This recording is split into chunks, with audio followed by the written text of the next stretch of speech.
Assalamualaikum warahmatullahi wabarakatuh. Waalaikumsalam warahmatullahi wabarakatuh. Oke, teman-teman semua, apakah suara saya aman? Jelas Kak Zahra. Alhamdulillah, makasih ya Pak Amir. Baik. Bismillahirrahmanirrahim. Selamat datang teman-teman semuanya, sahabat Devisa semuanya. Alhamdulillah, senang sekali rasanya bisa menyapa kalian ya di Devisa malam ini. Insya Allah kajiannya akan segera dimulai. Nah, jadi buat teman-teman yang sudah hadir di awal nih dari tadi yang sudah hadir, terima kasih banyak dan sembari menunggu teman-teman yang lainnya untuk segera bergabung.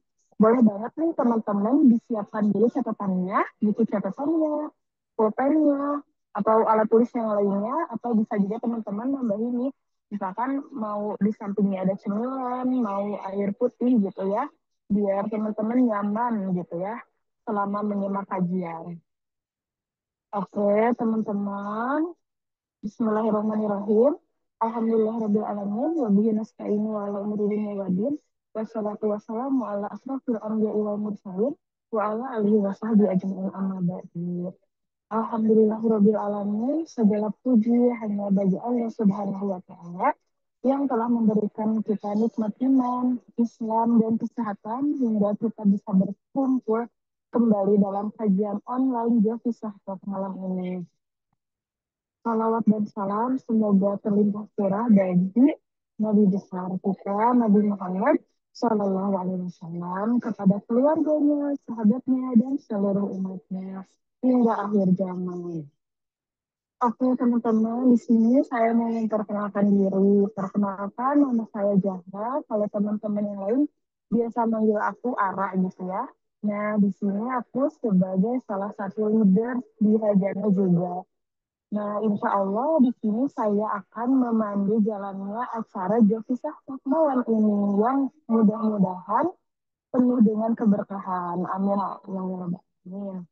Oke, teman-teman, salam kenal ya semuanya. Sebelum memulai acara Jovisa malam ini, alangkah baiknya kita membaca basmalah terlebih dahulu. Mari kita membaca basmalah bersama-sama. Bismillahirrahmanirrahim. Oke teman-teman, aku mau nge-infoin ya, kalau misalkan suara aku terputus atau misalkan kurang jelas ya, boleh diinfokan di room chat. Oke. Di sini aku pengen nyapa-nyapa sobat Jovisa semuanya. Oke, mungkin aku mau tanya nih, di sini sobat Jovisa dari kota mana aja? Boleh tulis di kolom chatnya. Ada dari Jakarta Raya. Oh, Masya Allah dari Ternate ya, dari Kota Bogor. Oh, kemarin aku ke Bogor nih. Mhm. Ada dari Sukabumi, Jogja, Bogor, oh Tangerang Selatan, Kota Malang, Masya Allah. Ada dari Planet Bekasi, Kak Ilham. Ada Kak Hasan Depok. Wah, ini banyak sekali ya Cilengsi, Semarang, ya, Masya Allah ada dari Semarang juga. Oke teman-teman, nih aku mau tanya, sebagian besar dari sobat Visa itu kesibukannya apa sih? Ada yang ada planet lain katanya. Oh, ada dari Bengkulu juga. Oke, teman-teman, kesibukannya itu sekarang apa sih? Sobat Devisa tuh apakah ada yang kuliah, kerja? Oh, kesibukannya kerja kayak ini. Ini Kak Puput kerja ya. Bernard, ada guru tadi. Oh, Masya Allah, kerja, kerja. Wah, ini siapa? Meratapi nasi. Kenapa nasinya diratapi? Ada yang kerja, oh kebanyakan kerja, oh ada kuliah juga ya, Masya Allah, oh belum bahasa. Oke, teman-teman, Alhamdulillah, terima kasih banyak atas responnya teman-teman semua, Masya Allah.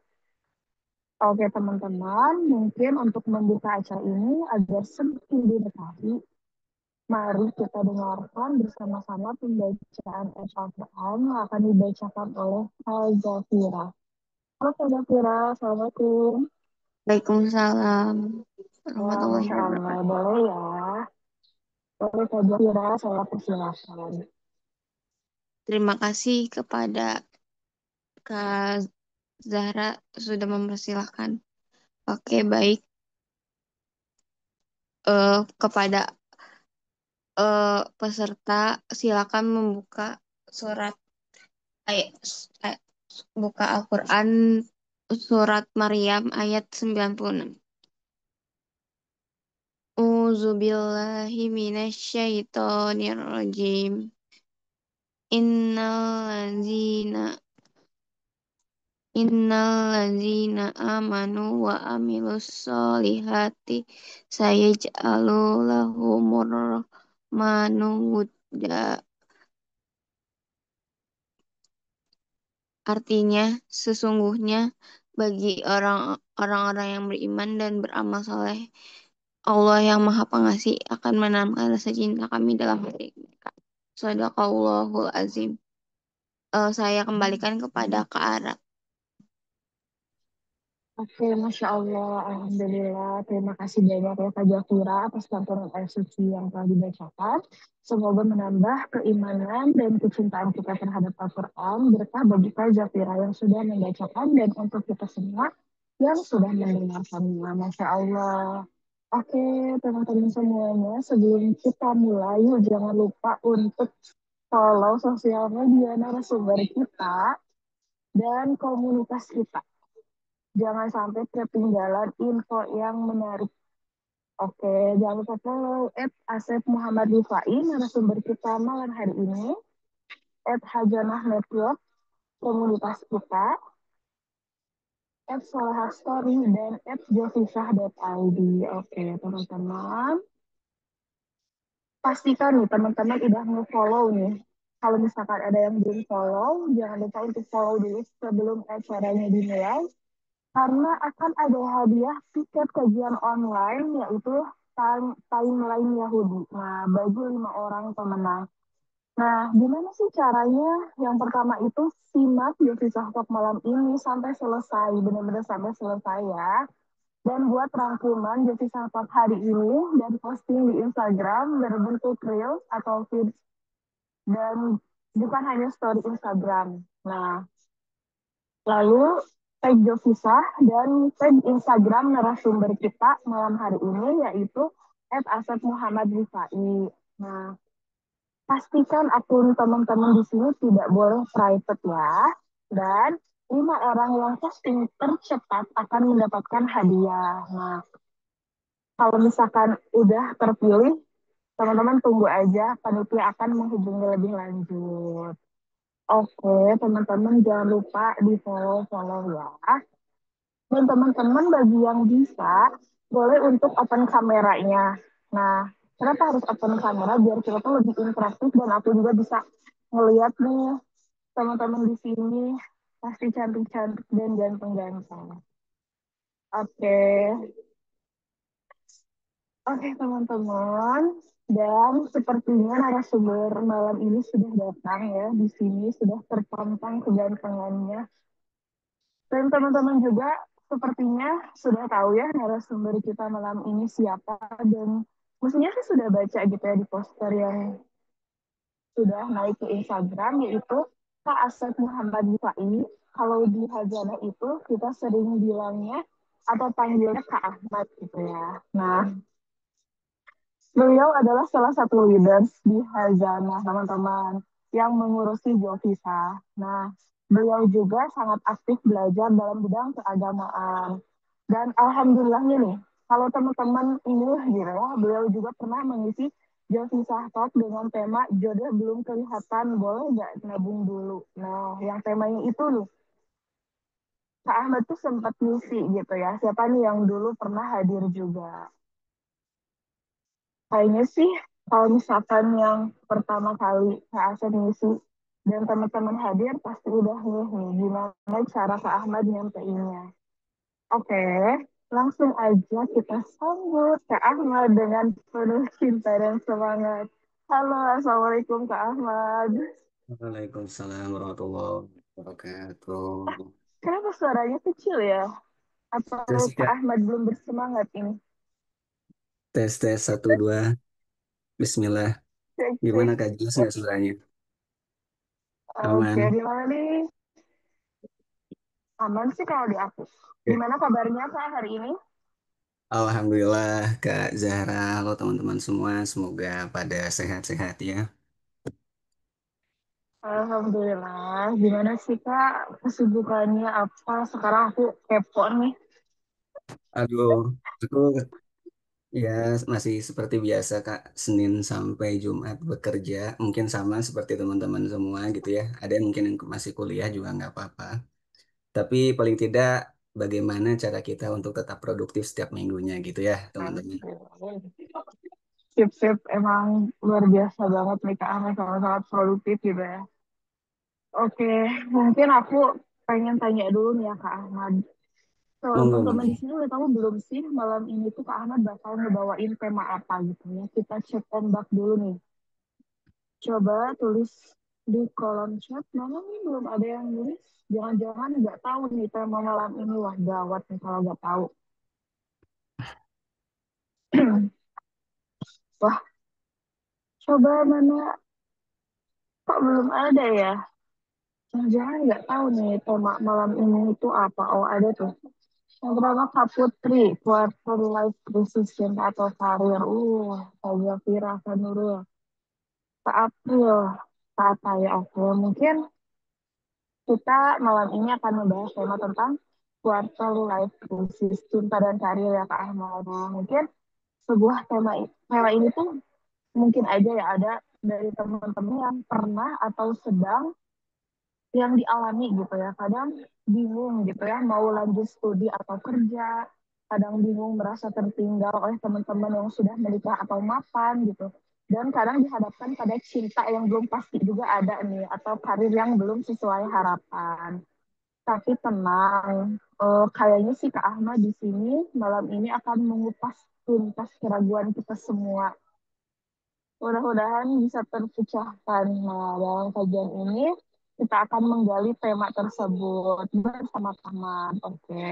Bagi teman-teman juga yang mau misalkan nyicil, bertanya lebih dulu, siapkan dulu. Nah, silakan kirim di Slido yang akan dikirim oleh Anita di kolom chat atau jangan kirim pertanyaannya di kolom chat ya teman-teman. Oke, karena di sini Kak Ahmad sudah ready. Tanpa berlama-lama lagi, saya persilakan kepada Kak Ahmad untuk menyampaikan materinya. Mudah-mudahan bisa tersampaikan sampai 9 malam ya Ahmad. Oke, saya persilahkan.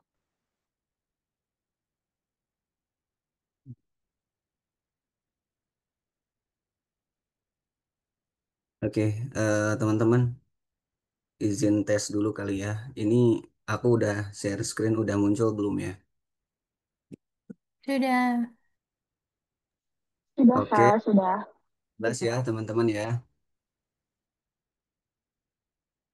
Nanti aku minta tolong di chat kali ya. Kalau misalkan layarnya tiba-tiba menghilang atau berganti, tidak seperti yang seharusnya, tolong kasih tahu ya. Oke, Assalamualaikum warahmatullahi wabarakatuh. Waalaikumsalam warahmatullahi wabarakatuh. Waalaikumsalam warahmatullahi wabarakatuh. Bismillah, Alhamdulillah, wassalatu wassalamu ala Rasulillah wa ala alihi wa sahbihi wa ma walah amma ba'd. Rabbi israh li sadri wa yassir li amri wa hlul 'uqdatam min lisani yafqahu qawli. Teman-teman sobat Jovisa Tok dimanapun teman-teman berada, tadi aku sempat lihat juga di chat, Masya Allah, ada yang dari wilayah timur, wilayah Indonesia Tengah, wilayah Indonesia Barat. Artinya Jovisa Talk ini cukup menjangkau seluruh pelosok Indonesia gitu ya. Semoga teman-teman yang saat ini ikut, termasuk yang tidak hanya mempelajari saja, tapi juga ikut apa ya tadi seperti yang disampaikan Kak Zahra ya, membuat resume yang nanti teman-teman bisa share ke teman-teman di lingkungannya, yang itu insya Allah juga sangat bermanfaat untuk ya keluarga, saudara ataupun teman-teman sobat Jovisa semua. Eh, aku ingin mulai sharing kita malam ini dengan sebuah pertanyaan, teman-teman. Pernah nggak sih teman-teman ngerasa bahwa ketika teman-teman itu kerja, kayak merasa, aduh, kok kerjaanku kayaknya gitu-gitu aja, merasa kayak enggak hidup, tidak ada pemaknaan gitu ya. Atau ketika aku ingin menikah, menjalin hubungan gitu ya, tapi dalam kondisi hati belum siap, atau misalkan finansial belum siap, ilmunya belum siap. Teman-teman, kalau kalian pernah merasa seperti itu, tentu harusnya teman-teman tenang aja, karena teman-teman nggak sendirian. Mungkin teman-teman sedang berada di fase yang disebut quarter life crisis, gitu ya. So, perkenalkan aku Ahmad, seseorang yang dulu berpikir bahwa hidup itu akan berjalan sesuai rencana, gitu ya. Lulus SMK, kuliah atau kerja, lanjut menikah, lalu bahagia, gitu ya. Tapi kenyataannya kita hanya bisa melangkah dan Allah yang menentukan arah gitu ya. Kita hidup di dunia yang setiap waktunya kita akan diuji. Quarter life crisis hadir bagian dari ujian yang senantiasa selalu Allah berikan bagian daripada untuk meningkatkan keimanan kita dan sekaligus mengampuni atas dosa-dosa yang kita lakukan gitu ya. Disitulah kita mulai belajar tentang arti daripada ujian termasuk cinta itu sendiri. Baik dari karir yang berkah, perjalanan pulang menuju surga yang kita rindukan. Teman-teman, hari ini kita nggak sekedar belajar mendalami quarter life crisis yang mungkin pernah kita alami. Kita akan belajar memahami bahwa fase ini adalah peluang untuk mengenal jati diri kita masing-masing, menata arah hidup kita, memurnikan niat dalam memilih jalan cinta dan karir sesuai syariat.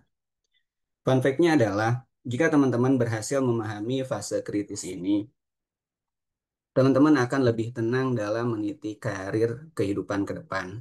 Kita akan tahu bagaimana menyikapi antara keinginan membangun karir, membangun rumah tangga, sekaligus membangun jalan takwa. Dan yang paling penting, tidak akan ada lagi kekhawatiran dalam diri kita karena kita akan keluar dari fase ini dengan cara yang tepat sesuai syariat. Penasaran? Ayo kita pelajari bersama kita semua selama 60 menit ke depan bahwa quarter life crisis bukan tanda kita gagal, tapi tanda bahwa Allah sedang mengarahkan diri kita untuk lebih dewasa dan lebih dekat dengannya. Oke, udah ganti layarnya kah teman-teman? Teman-teman ada yang pernah duduk di balkon ataupun mungkin di loteng ya kalau teman-teman yang sering nongkrong-nongkrong gitu. Pernah nggak sih merasa bahwa sendirian terus berpikir bahwa tuh kok hidup gini-gini aja gitu ya. Ada nggak sih teman-teman yang ada di posisi ini? Mungkin atau pernah kali ya. Atau mungkin di sisi yang lain, teman-teman yang nggak berani tampil di luar lebih baik memilih di kamar gitu ya, ngunci kamar sendiri, diam di pojokan gitu ya, nggak mau makan seharian, ya cukup ya menyendiri dan ya mencoba untuk memahami situasi dan keadaan dengan nangisnya, dengan sedihnya, ya dengan meluapkan emosional yang ada dalam diri kita. Atau teman-teman yang memang sangat workaholic nih, di kerja banyak sekali yang dikerjain gitu ya. Sekaligus juga kadang dalam satu momen yang sama banyak sekali kerjaan yang dikerjain sampai ada di titik di mana kok kerjaanku gini-gini aja, kayaknya temanku di sebelah kerjaannya lebih nyaman deh gitu ya. Hahaha terus baru kerja sekian jam terus mulai istirahat banyak makannya dan seterusnya banyak hangoutnya tapi ada di momen di mana teman-teman sendiri malah justru hektik sendirian gitu ya. Nah mungkin sebenarnya nggak hanya teman-teman aja karena banyak sekali di lingkungan kita yang sebenarnya merasa seperti itu ya, dan mungkin itu salah satu tanda juga bahwa kita sebenarnya pernah ada di fase quarter life crisis. Atau, nah teman-teman yang mungkin udah mulai eh saving the future, mulai stabil ekonominya, finansialnya, tapi di momen tertentu juga teman-teman mulai membandingkan juga, oh ternyata temanku lebih sukses ya gitu ya. Dikit-dikit lihat snapgramnya, dikit-dikit lihat story WhatsApp-nya lagi jalan-jalan ke luar negeri, atau tiba-tiba ada yang storyin umroh, kok aku belum umroh gitu kan, padahal aku juga udah kerja sekian tahun gitu ya, kok dia yang baru kerja setahun udah banyak jalan-jalannya. Ada nggak sih teman-teman yang mulai membanding-bandingkan seperti itu? Atau yang terakhir nih, terkait pernikahan, ada nggak sih yang mulai muak dengan pertanyaan-pertanyaan, kamu kapan nikahnya gitu ya, terus kamu udah dapet calon atau belum gitu ya. Nah mungkin sebenarnya itu pertanyaan yang sama yang mungkin kadang teman-teman merasa bahwa aduh kok aku doang yang kayak gini gitu ya. Padahal sebenarnya kalau teman-teman mulai membuka mata teman-teman lebih luas, tentu sebenarnya banyak orang yang posisinya sama seperti teman-teman gitu ya. So jadi quarter life crisis itu apa teman-teman? Quarter life crisis itu pertama kali dikenalkan gitu ya oleh salah dua Alexander Robbins, Alexandra Robbins dan Abby Wilner. Agak susah nih nyebutnya karena temanku nggak ada yang namanya Alexandra ya teman-teman. Melalui buku mereka yang berjudul Quarter Life Crisis: The Unique Challenge of Life in Your Twenties. Nah, diterbitkan tahun 2001. Apa sih sebenarnya, sederhananya bahwa quarter life crisis itu lebih ke periode di mana kita merasa bingung, gelisah tentang apa sih? Tentang arah hidup, ekspektasi sosial, tentang kondisi finansial, pekerjaan, terus terkait relationship, yang memang ini ada pada fase khusus nih, di mana ada studi di Inggris itu tahun 2018 bahwa quarter life crisis ini terjadi 86% pada sebagian orang yang memang ada di usia 25 sampai 30 tahun. Tentu ini bukan satu-satunya data teman-teman, karena di beberapa jurnal yang aku pelajari juga ada yang mereka melakukan penelitian bahwa ya starting 18 juga termasuk yang memang banyak juga di sana mulai memperhitungkan bahwa banyak juga usia 18 udah mengalami quarter life crisis. Tapi pada akhirnya memang aku bisa menyimpulkan bahwa quarter life crisis ini karena tadi poinnya adalah dia bingung tentang arah hidup, ekspektasi sosial, finansial, pekerjaan, dan relationship, yang memang semua ini terjadi di usia kita setelah lulus SMK biasanya kalau di Indonesia gitu ya. Karena di usia 18 ke atas ini mulai, kalau aku nih di Cianjur gitu ya, ada beberapa temanku yang memang ketika lulus SMK dulu gitu ya, mereka udah mulai menikah. Termasuk memang aku yang dulu masuknya SMK, yang mana memang disiapkan untuk mulai bekerja. Nah, di situ juga mulai ada pertanyaan tuh, kok teman-temanku mulai bekerja, aku belum gitu ya. Nah, pertanyaan-pertanyaan itu yang memang pada akhirnya menjadi salah satu indikator bahwa, oh, kayaknya ini deh yang dinamakan quarter life crisis gitu. Jadi, poinnya adalah di mana ketika kita ada di fase mulai mandiri mungkin gitu ya, mulai mandiri, kita mulai menyiapkan segala kebutuhan kita, kehidupan kita dengan sendiri gitu ya, tanpa bantuan orang tua. Nah, disitulah mungkin risiko dari quarter life crisis itu meningkat dan mungkin akan terjadi pada diri kita masing-masing. So, ada 6 karakteristik manusia dalam fase quarter life crisis yang memang ini menjadi salah satu bagian dari informasi juga penelitian yang dilakukan oleh tema bicara bagian dari komunitas BEM FKUI ini. Salah satu, yang pertama maksudnya merasa orang lain lebih baik. Nah, seperti yang video-video yang aku share tadi di awal bahwa kuncinya adalah membanding-bandingkan gitu ya. Terus yang kedua, merasa bahwa aduh kok diriku seperti ini sementara orang lain seperti itu. Nah, artinya memang kuncinya di sini nih. Ketika memang ada momen, tidak perlu banyak tapi mungkin ada sedikit momen yang mungkin tadi ya, contoh kalau ketika teman-teman mungkin lulus kuliah, yang lain udah mulai kerja, di situ mulai merasa bahwa oh temanku lebih baik, yang lolos PNS, aku enggak. Di situ mulai merasa bahwa oh ya temanku yang lain kayaknya merasa pekerjaannya lebih nyaman dibandingkan aku gitu ya. Atau yang kedua nih, suka membanding-bandingkan. Nah, suka membanding-bandingkan ini ya seperti yang tadi mungkin ya, ada teman-teman yang mungkin kerjanya di tadi ya PNS, terus ada juga teman-teman yang mungkin sampai saat ini masih mencari mencari loker gitu ya. Dan tentu itu juga bagian dari salah satu risiko yang mungkin quarter life crisis itu terjadi karena teman-teman membandingkan kondisi teman-teman yang belum kerja dengan teman-teman yang memang sudah bekerja. Terus yang ketiga, sering bertanya tentang keputusan yang diambil. Nah, ini kadang aku juga pernah mengalami teman-teman di mana eh, pad- ketika lulus SMK itu mulai mempertanyakan ketika aku mengambil salah satu jurusan ya kuliah ya gitu yang mana mungkin saat itu sebenarnya itu bukan backgroundku dan justru dunia baru yang sebenarnya ya agak 50-50 nih bisa berjuang dengan dunia yang baru atau sebenarnya justru gagal beradaptasi gitu ya. Nah, mungkin teman-teman juga pernah mengalami bahwa kadang teman-teman tuh mengambil keputusan yang sebenarnya ketika keputusan itu diambil, teman-teman mulai ragu tuh. Ini sebenarnya keputusan yang diambil tuh benar gak sih gitu ya.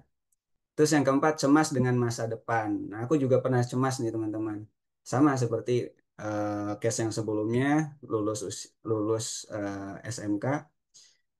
Ini kiranya yang tadinya aku mengkhawatirkan bahwa ujian nasional itu sangat memberatkan dan membuat aku sangat frustasi. Ternyata menjelang ujian nasional bukan itu lagi yang dikhawatirkan, tapi setelah ujian nasional, kiranya nanti ketika lulus, aku apakah benar-benar bisa menjadi manusia yang bermanfaat atau sebenarnya ya mengalir gitu aja gitu, tanpa makna, nggak fulfill gitu kan.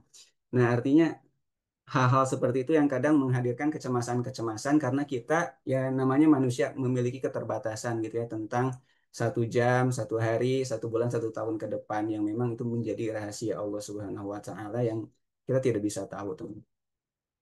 Yang kelima bingung dengan tujuan hidup.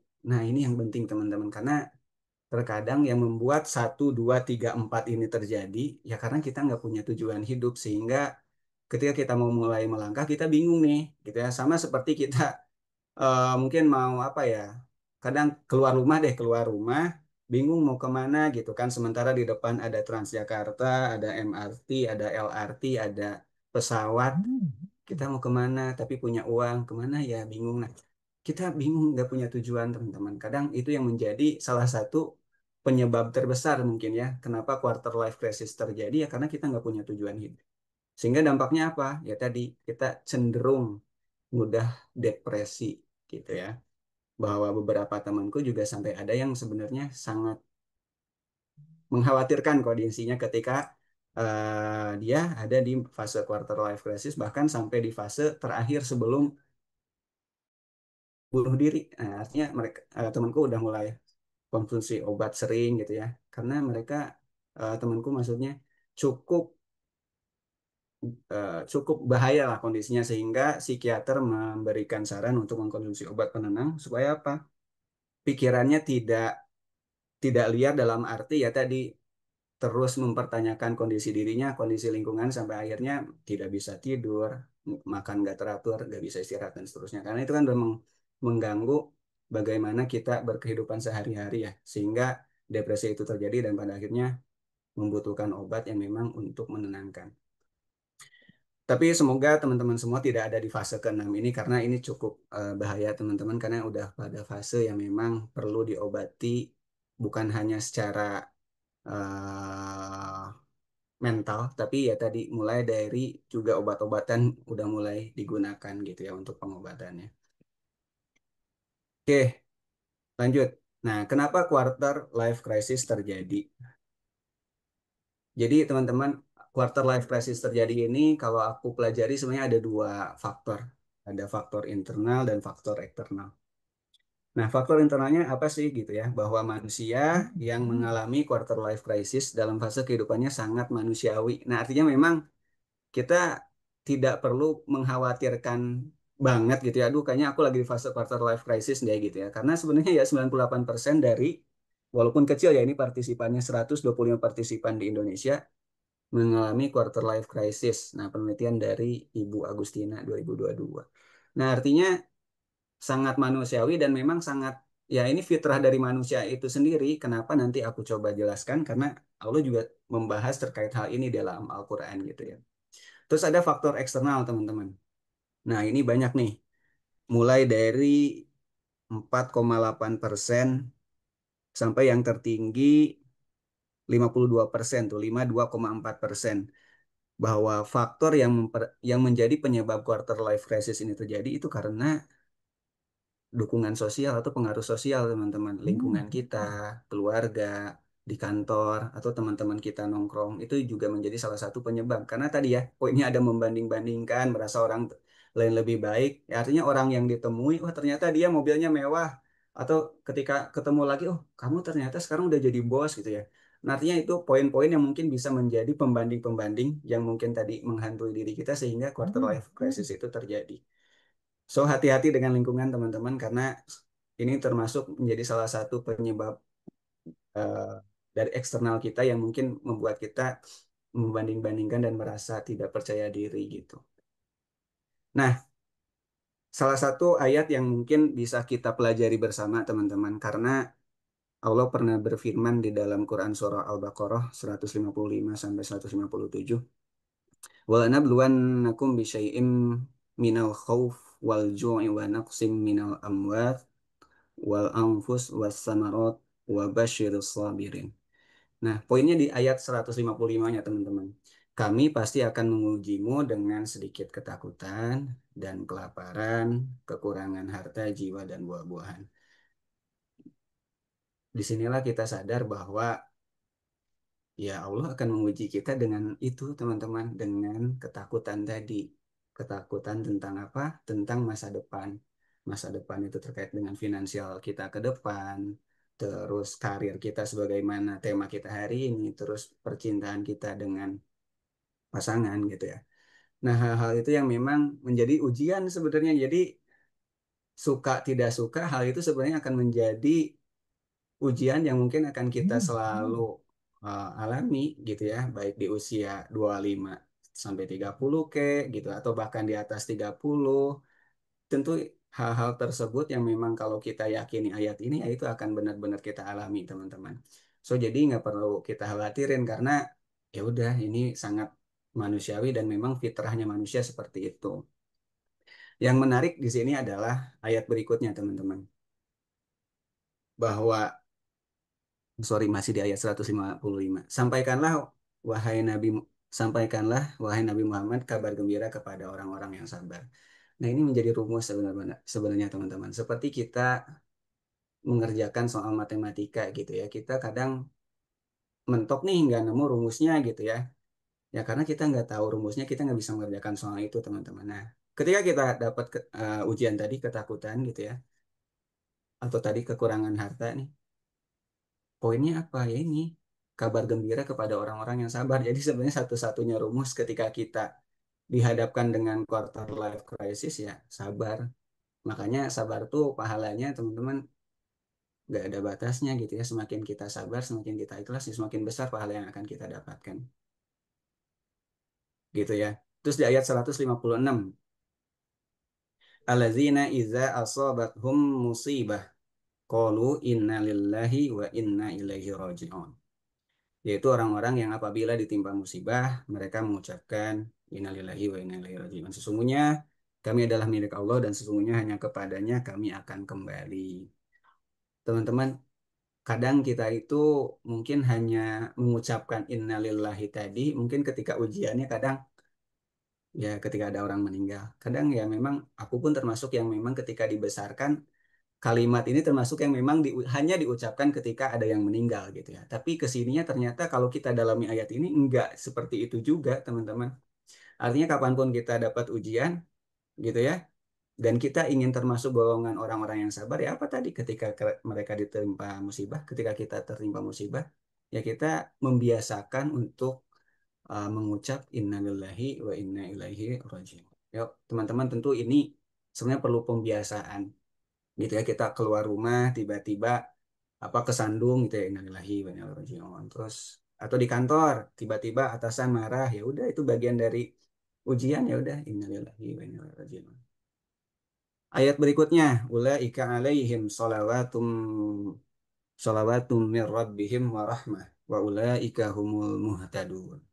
Mereka itulah yang memperoleh ampunan dan rahmat dari Tuhannya dan mereka itulah orang-orang yang mendapat petunjuk. Jadi kalau misalkan kita yakini tiga ayat ini saja, sebenarnya ini udah cukup menjadikan sumber ketenangan ya untuk kita menjalani fase-fase quarter life crisis tadi. So, setelah ini teman-teman, atau kapanpun deh, teman-teman mungkin yang saat ini sedang dalam fase quarter life crisis atau mungkin nanti ke depan, ingat-ingat Al-Baqarah 155 sampai 157. Oke, tadi ya faktor eksternalnya penggunaan media sosial. Ini teman-teman ada data dari Databooks, kata data tahun 2024, bahwa di Indonesia dengan 280 juta, 285 juta sekarang gitu ya, di mana 190 jutanya itu pengguna media sosial, atau sekitar 73% tuh dari populasi, di mana mayoritas tertingginya itu ada di YouTube 139 juta, yang paling terendah ada TikTok 89 juta. Poinnya apa teman-teman? Kadang kita tidak menyadari bahwa lingkungan yang baru, yang sebenarnya sumber daripada quarter life crisis itu terjadi ya tadi media sosial.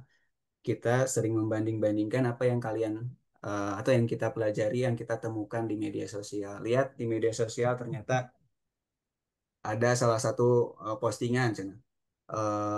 Pekerjaan ini atau misalkan seseorang dengan lulusan tahun sekian berhasil mendapatkan pekerjaan dengan gaji sekian, gaji 20 juta, 30 juta, atau ada orang yang 10 orang diterima beasiswa gitu-gitu ya. Artinya banyak informasi yang di sana kadang menimbulkan kita, aduh, yang lain kok bisa, kita enggak, atau yang lain kok bisa keterima, aku enggak.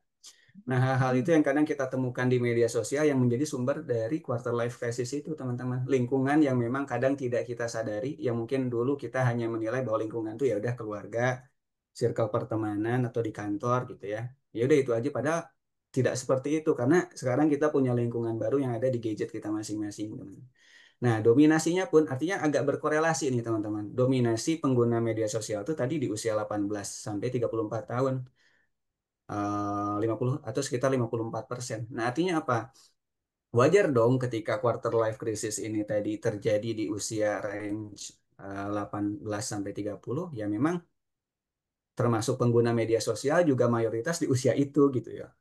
Ini laki-lakinya 48%, perempuan 51%. Rata-rata nih, rata-rata penggunaan 3 jam 14 menit. Teman-teman coba kita bayangkan ya teman. Kalau kita sholat, ya kita lamain deh dengan sunahnya gitu ya, 10 menit. 10 menit kali 5 gitu ya, dalam satu waktu, dalam satu hari.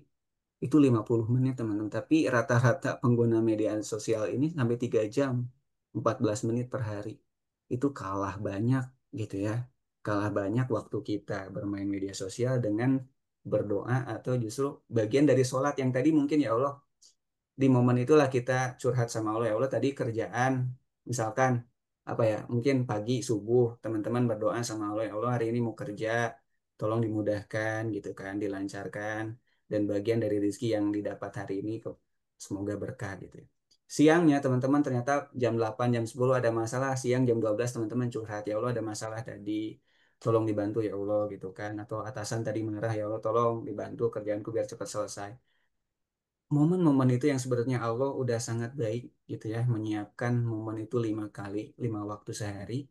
Tapi sebenarnya kalau dihitung-hitung dengan jumlah waktu kita sehari 24 jam, sebenarnya lebih banyak juga kita bermain media sosial gitu ya, 3 jam 14 menit. 81% mengakses setiap hari. Nah, artinya dari total populasi itu 81% nggak pernah ketinggalan tuh, buka terus gitu kan. Nggak ada liburnya. Yang kelima, 81% digunakan untuk foto dan video ini. Foto dan video artinya kita bermain media sosial tuh kalau misalkan Instagram, ya YouTube juga video kan, TikTok ada video, ada foto juga. Nah, artinya dikit-dikit kita foto, dikit-dikit kita posting. Itu yang menjadi mungkin kita yang lebih baik dari yang lain, kita menjadi sumber quarter life crisis bagi mereka untuk membanding-bandingkan. Atau kadang kita yang karena aktif, aduh foto dia lebih bagus ternyata, atau kita posting mobil, mobil dia lebih bagus dibanding-bandingkan lagi ya ini. Jadi risiko itu sebenarnya ya semuanya berawal dari diri kita masing-masing ya teman-teman. Makanya sebisa mungkin ketika kita mau posting, kita coba tanya lagi deh gitu ya. Postingan kita sebenarnya ada nilai manfaatnya nggak gitu. Karena dikhawatirkan gitu ya, dikhawatirkan ini menjadi salah satu penyebab dari risiko penyakit-penyakit yang lain yang mungkin nanti aku akan share di slide berikutnya teman-teman. Jadi sok pikirkan lagi postingan ini sebenarnya bermanfaat nggak atau sebenarnya mungkin hanya untuk kepuasan pribadi aja. Mungkin kalau niatnya ke sana mungkin saranku diurunkan niatnya lebih baik nggak dulu diposting gitu ya. Oke, nah ini manusia kebanyakan merugi. Jadi kadang kita itu, aku gimana ya, ketika kita dengan kondisi seperti ini tadi kita ada di fase quarter life crisis, kadang agak gimana gitu ketika Allah sindir kita dengan Quran surah Al-Asr gitu ya. Wal asr demi masa innal insana lafi khusr. Sesungguhnya manusia benar-benar berada dalam kerugian gitu ya. Ini kita loh gitu kan, kita yang ada di room ini berapa nih? 97 orang. Ini kita disindir loh gitu ya. Dengan Quran surah Al-Asr ini kita ini manusia benar-benar dalam kerugian kecuali orang-orang yang tadi beriman dan beramal soleh serta saling menasehati untuk kebenaran dan kesabaran.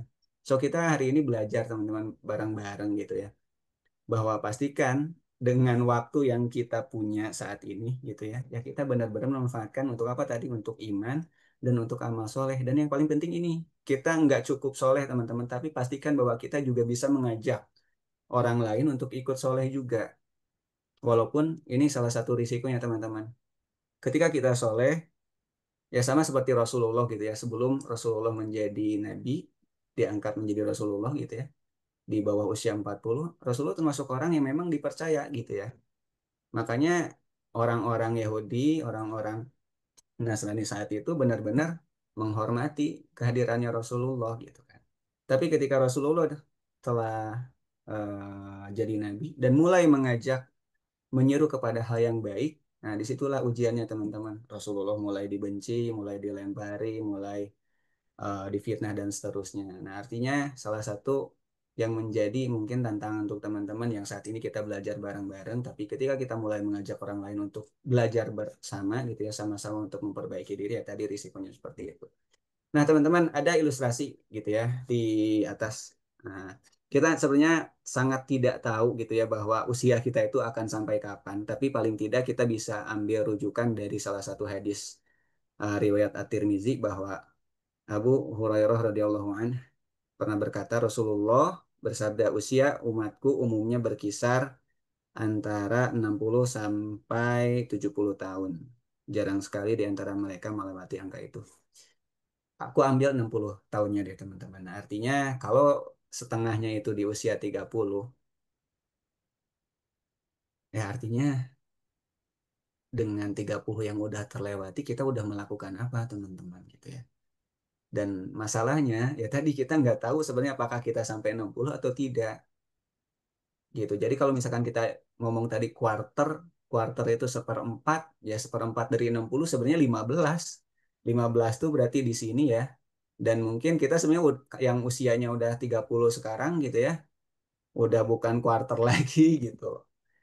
Nah, poinnya adalah atas waktu yang telah kita lewati sebanyak itu, apakah benar-benar kita gunakan untuk kebaikan, untuk mencari ridho Allah, atau sebenarnya kita mengalir-mengalir aja sehingga hampa, tidak ada pemaknaan gitu. Tapi yang terpenting sisanya teman-teman, ini yang kosong nih. Nah, ini pastikan bahwa sebenarnya kita benar-benar memanfaatkan waktu itu untuk apa tadi? Untuk memperbanyak amal ibadah untuk bakal kita pulang. Satu pesan teman-teman bahwa saat ini kita di room ini gitu ya, bahwa kita sama-sama masih diberikan waktu, diberikan momen untuk belajar, tapi tidak yang lain. Mungkin ada yang tadi habis maghrib meninggal, habis asar meninggal, atau bahkan tadi pagi ada yang udah mulai, ada yang udah tidak bisa membuka matanya dan menghirup udara segar. Nah, artinya kita sama-sama masih diberikan kesempatan nih, so manfaatkan sisa usia kita gitu ya. Jangan sampai kita termasuk golongan yang memang tadi disindir nih, orang-orang yang merugi, manusia yang merugi. Oke, bagaimana pengaruh quarter life crisis terhadap hubungan percintaan dan karir? Nah, kita nonton lagi teman-teman. Ini dia di Los Angeles yang tahun lalu 2024 kebakaran ya. Dan ya Masya Allah megahnya gitu kan. Gak ada kemacetan, mobilnya banyak yang mewah, rumah-rumahnya waduh Masya Allah besar-besar gitu kan. Tapi Yang menarik adalah ketika semua ini dengan izin Allah dan kehendak Allah, Allah bakar, gitu ya. Ya, lihat tampilannya seperti itu, teman-teman.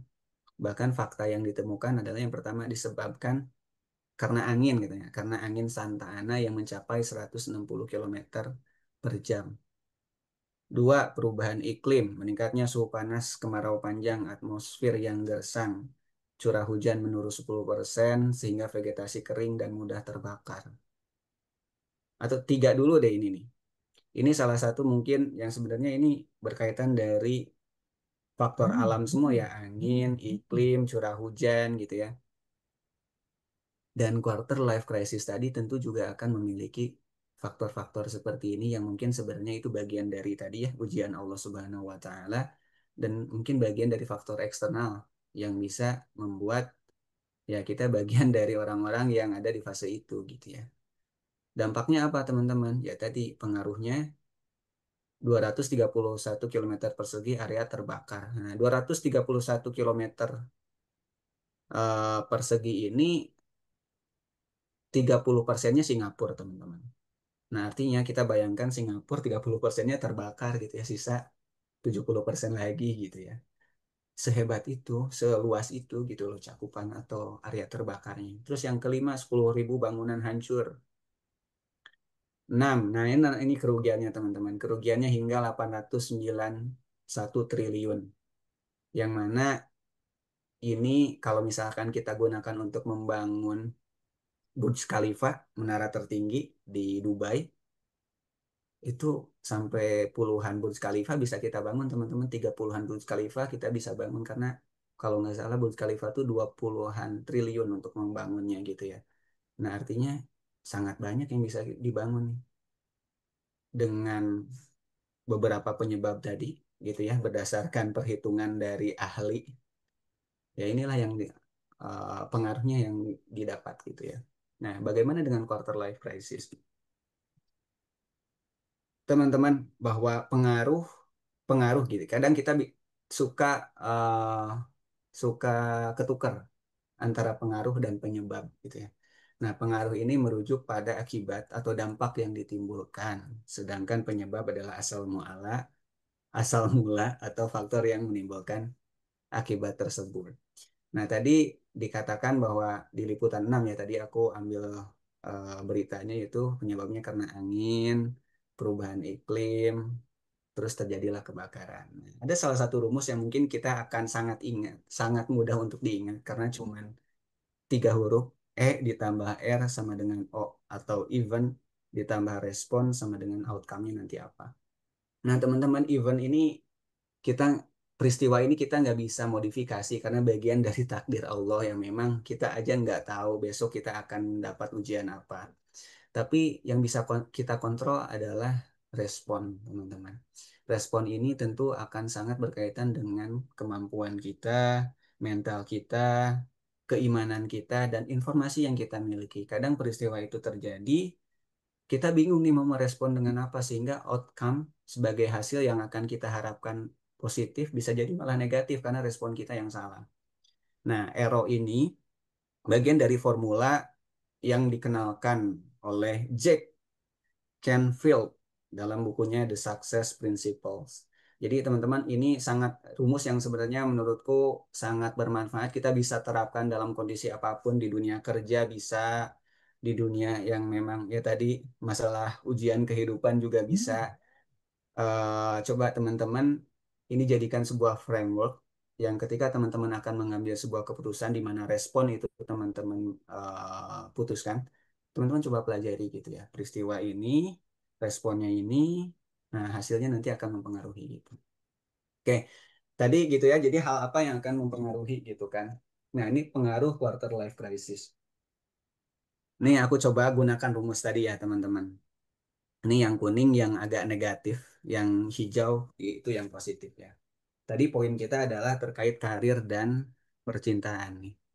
Ada eventnya nih, eventnya kita gelisah karena apa? Teman udah pada nikah, respon. Nah, responnya ini nih yang sangat kita harus perhatikan dengan betul.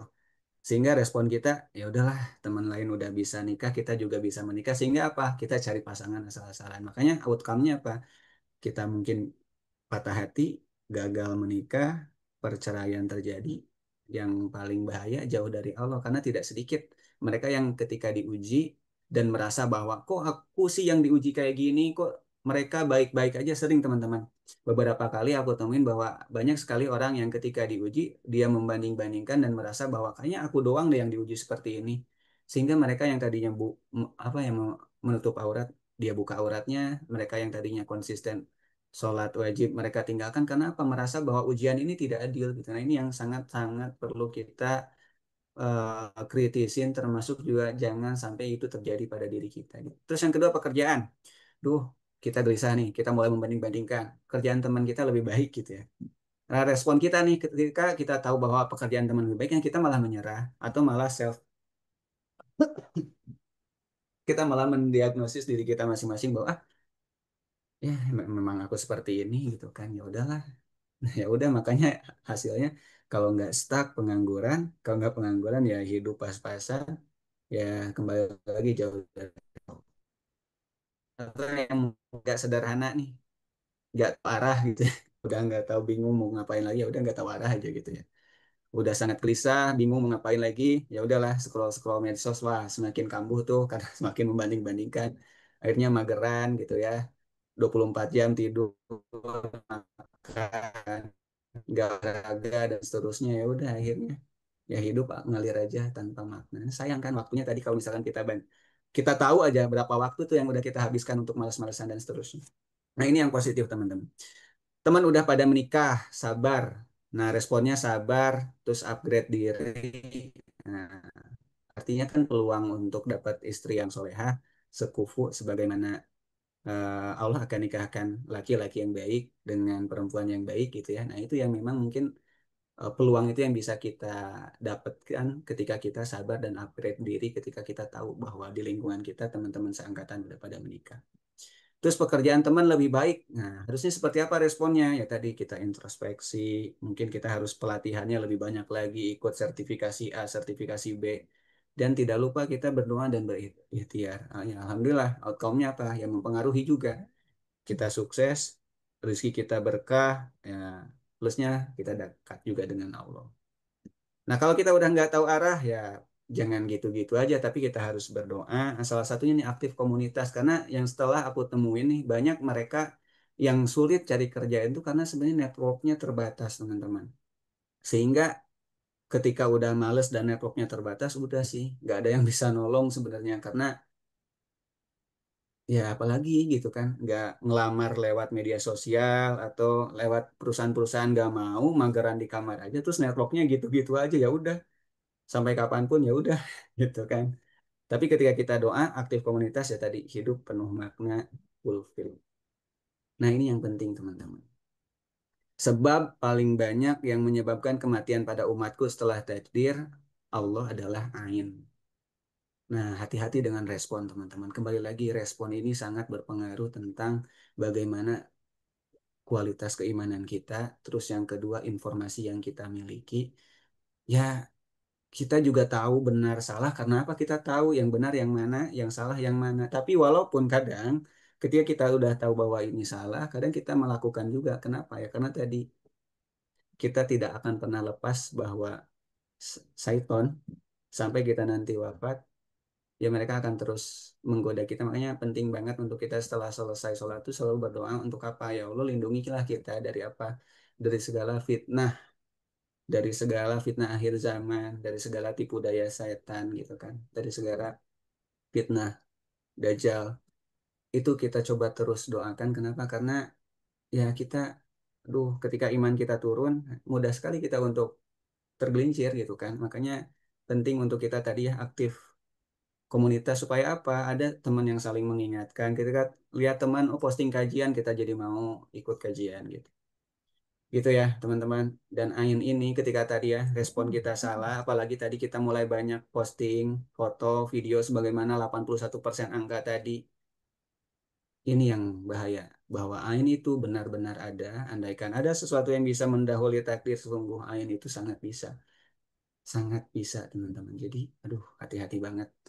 Hati-hati banget teman-teman yang 54% kita tadi ya. Kita tidak pernah lepas dari media sosial. 81% setiap hari menggunakan. Kita hati-hati untuk merespon quarter life crisis yang kita alami gitu ya. Jangan sampai kita menjadi penyebab orang lain untuk ya mengalami hal yang sama, ujian yang sama, atau justru kita yang akhirnya tadi membanding-bandingkan dan seterusnya. Oke, mana yang harus dipilih terlebih dahulu antara percintaan dan juga karir? Nah, setiap kita mau mengambil keputusan, teman-teman selalu ingat Quran Surah Az-Zariyat ayat 56. Kata Allah apa? Dan aku tidak menciptakan jin dan manusia melainkan agar mereka beribadah kepadaku. Wa ma khalaqtul jinna wal insa illa liya'budun. Jin dan manusia melainkan agar mereka beribadah. Tugas kita ibadah, teman-teman. Teman-teman bangun tidur, mau ngapain hari ini? Tugas teman-teman ibadah. Oke, hari ini aku mau makan, mau kerja. Pastikan bahwa makannya kita bagian dari ibadah. Mulai dengan bismillah. Terus kita mau kerja mulai dengan bismillah. Pastikan bahwa setiap langkah kita itu mengalir pahala termasuk dari apa yang kita kerjakan, aktivitas yang kita lakukan bernilai ibadah. Ingat-ingat Quran Surah Az-Zariyat 56. Nah, sekarang gimana nih terkait percintaan dan pekerjaan? Bahwa percintaan ataukah pernikahan itu sendiri Allah sudah jelaskan di dalam Quran Surah An-Nur. Kata Allah apa? Dan nikahkanlah orang-orang yang masih membujang di antara kamu dan juga orang-orang yang layak menikah dari hamba sahaya laki-laki dan perempuan. Nah, ini salah satu yang membuat pembanding-pembanding karena finansial. Kata Allah apa? Jika mereka miskin, Allah akan memberi kemampuan kepada mereka dengan karunia-Nya. Dan Allah maha luas pemberiannya dan lagi maha mengetahui. Kadang ketika aku lihat kondisi sekarang gitu ya, khawatir dengan finansial, aduh Allah tuh udah tahu banget lagi. Dulu banget dengan Quran Surah An-Nur, Allah udah sangat ngerti manusia itu akan seperti apa, hambanya itu kayak gimana modelannya gitu ya. Ya Allah ingetin nih ingetin gitu bahwa jika mereka miskin, Allah akan memberikan kemampuan. Jadi kenapa Allah nggak ngingetin hal yang lain gitu loh. Contoh ketika mau menikah, misalkan khawatir terkait apa ya misalkan tidak punya anak misalkan gitu ya. Tapi yang Allah dulukan untuk diingatkan apa ini? Ketika mereka miskin, Allah akan mampukan. Artinya akan banyak sekali manusia di muka bumi yang mereka akan melangkah pernikahan dan mereka mengkhawatirkan hal ini. Makanya Allah ingatkan. Gitu teman-teman. Jadi salah satu penyebab quarter life crisis tadi kan yaitu membanding-bandingkan. Terus ada finansial tadi di depan. Khawatir dengan finansial dan masa yang akan datang. Nah ini Allah ingatin dengan ayat Quran Surah An-Nur ayat 32. Terus pekerjaan. Nah, pekerjaan ini miliknya lah segala yang ada di langit, segala ada yang di bumi, segala yang ada di antara keduanya, dan segala yang ada di bawah tanah. Jadi kita harus ngerti bahwa ketika kita mau kerja nih teman-teman, apapun itu punya Allah. Ini penyakit teman-teman, jangan sampai ketika kita mulai kerja, kita dapat gajinya ini uangku gitu kan. Itu penyakit teman-teman, jangan sampai seperti itu. Karena apa? Itu sangat bahaya teman-teman. Ketika atau ya kapan gitu ya ternyata uang itu habis atau misalkan hilang atau beli motor deh kita nih di Indonesia salah satu ujiannya ya tadi banyak yang kehilangan motor gitu ya karena ada begal lah terus atau misalkan pencurian ada kadang momen di mana orang itu ketika kehilangan stres terus yang kedua mulai ya tadi bagian dari respon yang tidak tepat akhirnya jauh dari Allah kenapa motorku yang diambil sementara motor tetanggaku nggak diambil gitu kan mulai membanding-bandingkan dan ketika kita mulai eh, menganggap bahwa semua yang ada di rumah kita, semua yang ada di saku kita, kita anggap itu milik kita, itu yang bahaya. Karena Allah ingatkan di Quran surah atau ini bahwa miliknya lah milik Allah Subhanahu wa taala. Gitu teman-teman. Nah, penting juga bahwa ayat Quran surah At-Taghabun ayat 15 nih, sesungguhnya hartamu dan anak-anakmu hanyalah ujian bagimu. Nah, artinya ketika kita nanti mau kerja, pastikan lagi bahwa atas apa yang kita terima itu bagian dari titipan yang Allah berikan. Ya, yang artinya penggunaannya kita pastikan bahwa itu untuk kembali lagi Quran Surah Az-Zariyat ayat 56 untuk memudahkan kita beribadah. Oke, nah ini ya teman-teman ada potongan pesan Rasulullah dalam khutbah wada. Ini slide keberapa ya? Slide 22, dikit lagi. Khutbahnya panjang teman-teman, di mana Rasulullah menjelang wafat, Rasulullah sebelum balik ke Madinah, Rasulullah khutbah. Dan aku coba di sini bold beberapa poin yang memang menjadi poin yang harusnya sebenarnya kita pikirkan ketika kita mulai membanding-bandingkan, kita mulai khawatir dengan finansial, kita mulai khawatir dengan masa yang akan datang. Ingat-ingat ini. Dan mungkin teman-teman nanti coba baca lengkapnya khutbah wada ini isinya seperti apa karena sedih teman-teman bagaimana Rasulullah sebegitu cintanya sama kita semua umatnya gitu ya.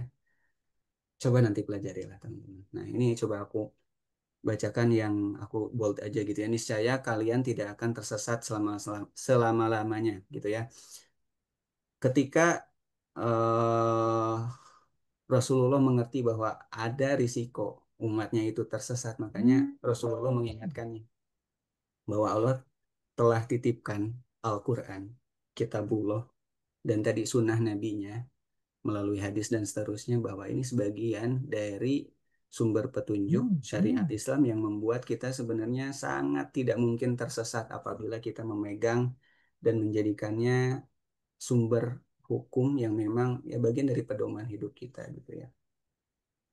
Dan Allah ingatkan juga gitu ya di Quran surah Al-Baqarah ayat kedua, Zalikal kitabul la raiba fihi hudan lil muttaqin, bahwa Al-Quran ini adalah sumber petunjuk bagi mereka yang bertakwa. Nah, artinya ya, kapan nih kita benar-benar menjadikan bahwa Al-Quran dan Sunnah tadi sebagai sumber petunjuk yang memang ya kalau misalkan kita riskan tersesat, ya udah ini baik-baiknya sumber petunjuk yang untuk kita gitu ya. Bahkan salah satu yang membuat ini tervalidasi adalah kita sholat nih 5 waktu sehari 17 rakaat minimal.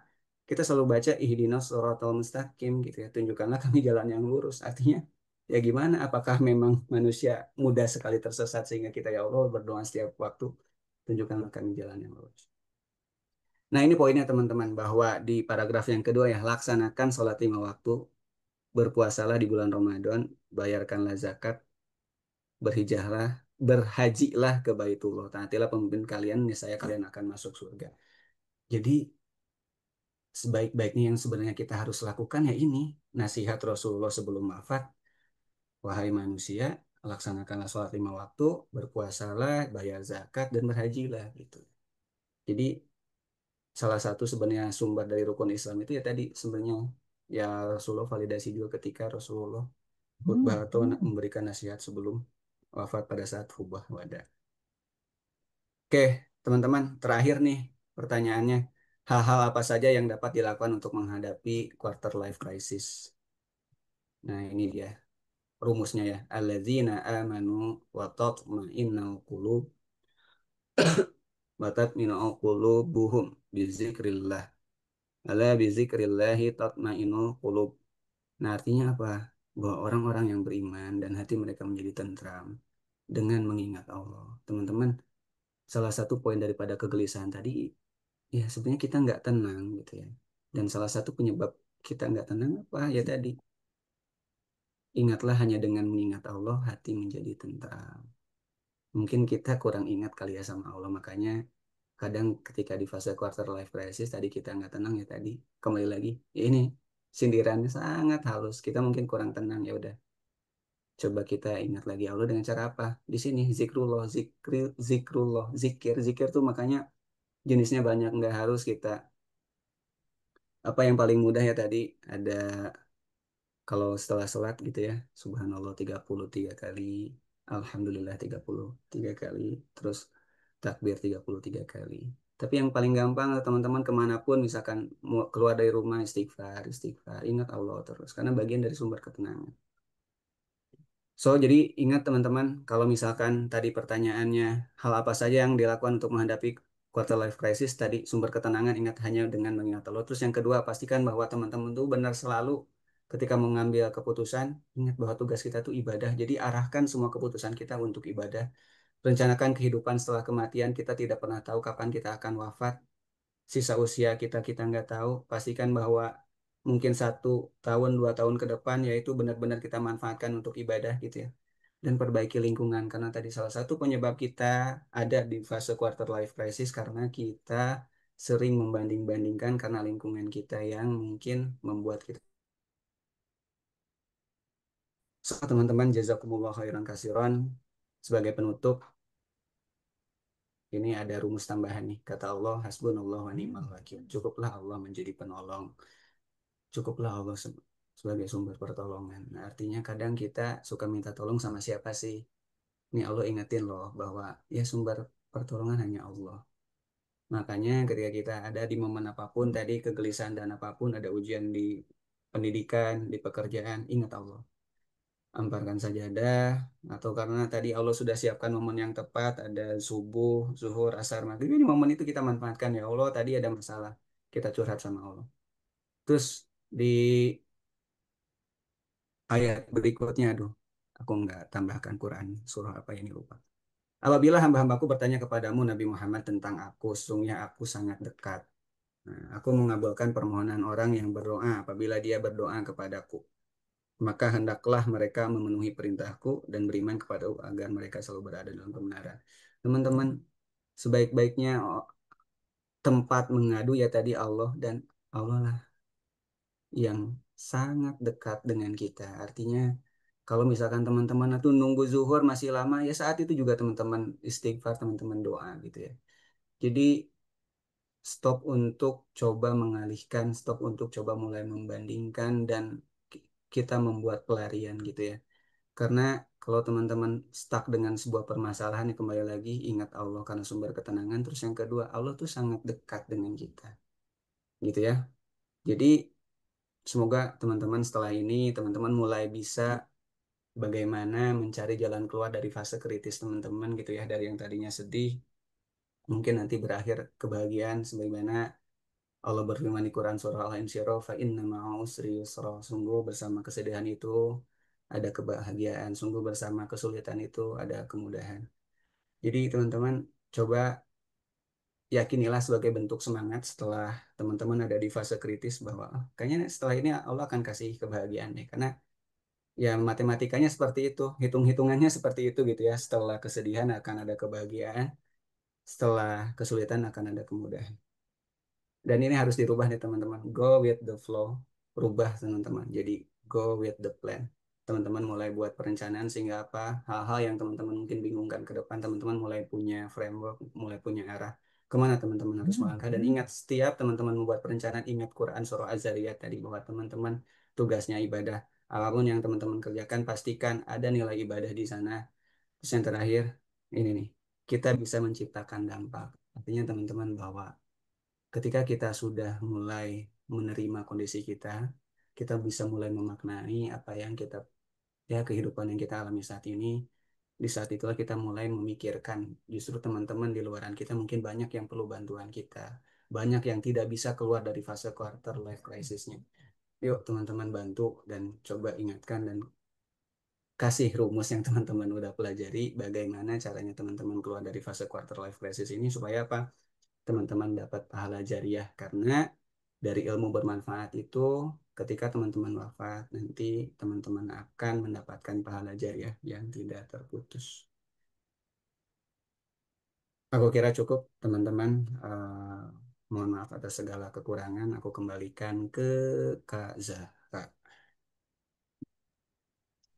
Baik, Alhamdulillah, Masya Allah. Terima kasih banyak Kak Ahmad yang sudah menyampaikan materinya. Masya Allah ya, benar-benar full insight banget nih. Aku juga benar-benar nyimak dari tadi dan nulis poin-poin yang aku butuhin. Ternyata banyak juga yang aku butuhin support-support dari ayat Al-Qur'annya. Masya Allah. Oke, teman-teman. Sekarang kita masuk ke sesi tanya jawab. Namun sebelum itu, saya ingatkan lagi ya, kalau misalkan teman-teman mau nih dapetin hadiah tiket kajian online timeline Yahudi. Nah, bagi 5 orang pemenang, aku ingetin lagi buat untuk nulis resume gitu ya. Kayak isi dari kajian malam ini tuh apa, dan jangan lupa untuk tag Javisa.id dan tag Instagramnya Kak Ahmad. Oke, langsung aja nih teman-teman yang mau bertanya, boleh raise hand dulu yang mau bertanya langsung ke Kak Ahmad. Oke, coba. Ada nggak ya? Biasanya sih banyak ya.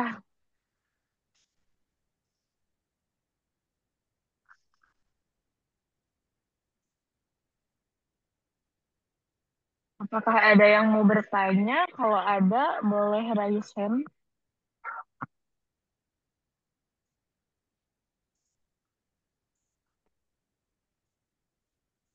Atau coba kita langsung cek di Slido. Oh, Slido udah rame katanya. Oke, Kak Aya boleh dibantu. Oke, ini aku. Hmm. Itu ya. Oke, ada pertanyaan yang pertama. Aku izin bacain. Pemuda yang merasakan stuck dengan karir dan ia berharap juga untuk masa depan melalui jalur langit, di sisi lain, ia merasakan keraguan akan hasilnya harus apa, perlu meningkatkan apa, katanya Kak Ahmad. Boleh langsung dijawab. Ya, oke teman-teman, kita coba satu-satu dulu kali ya pertanyaannya dan kita coba uraikan nih pertanyaan pertama dari anonim ya, anonim ya. Anonim Pemuda ya. merasakan stuck.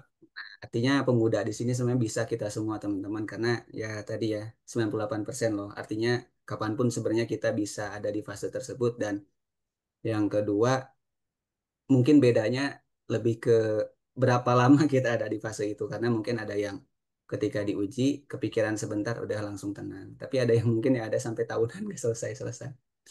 Nah, stucknya tentang apa nih? Karir nih. Kita nih aku sambil nyatet karir. Dan dia berharap juga untuk masa depan melalui jalur langit. Karir. Nah, karir itu tadi aku sampaikan bahwa ketika kita mau mengikhtiarkan karir, pastikan dulu nih tujuannya. eh jadi aku nggak enak ya namanya siapa aku mau manggil. Pastikan bahwa ketika kita berbicara tentang karir, kita ingat dulu nih, tujuan kita mencari karir atau pekerjaan itu untuk apa gitu ya. Karena kalau untuk nyari finansial aja, kita udah dijanjikan bahwa rezeki kita akan Allah berikan gitu ya. Nah, artinya poinnya dulu di sini pastikan bahwa ketika kita mengikhtiarkan karir, tujuannya untuk ibadah enggak gitu ya. Karena ketika tujuannya untuk ibadah, filternya akan lebih mudah, teman-teman. Kita akan lebih mudah mencari pekerjaan itu karena kita udah tidak memikirkan lagi uangnya karena uang itu bagian dari yang Allah janjikan akan Allah berikan. Nah, poin kedua di sini berharap juga untuk masa depan melalui jalur langit. Nah, artinya sebenarnya di sini lagi stuck terus untuk masa depannya diikhtiarkan melalui doa gitu ya. Nah, tapi ragu akan hasilnya harus seperti apa. Nah, ini berarti ragunya dua ya, ragu tentang karirnya dan ragu tentang masa depan itu sendiri. Teman-teman, teman-teman tentu yang ada di fase ini sangat wajar sekali, apalagi terkait masa depan ataupun karir, karena dua hal ini adalah hal yang sebenarnya kita punya hijab, kita punya batas, kita punya penghalang, penutup yang kita nggak tahu nih se- besok tuh kita udah keterima kerja belum gitu ya, kalau misalkan kita mau nyari kerja gitu ya, atau bulan depan kita ngedoain nih masa depan apa terkait pernikahannya kita atau rumah yang kita harapkan dan seterusnya. Itu bagian dari yang ya kita nggak pernah tahu bahwa itu sebenarnya kapan dan di momen apa akan kita dapatkan.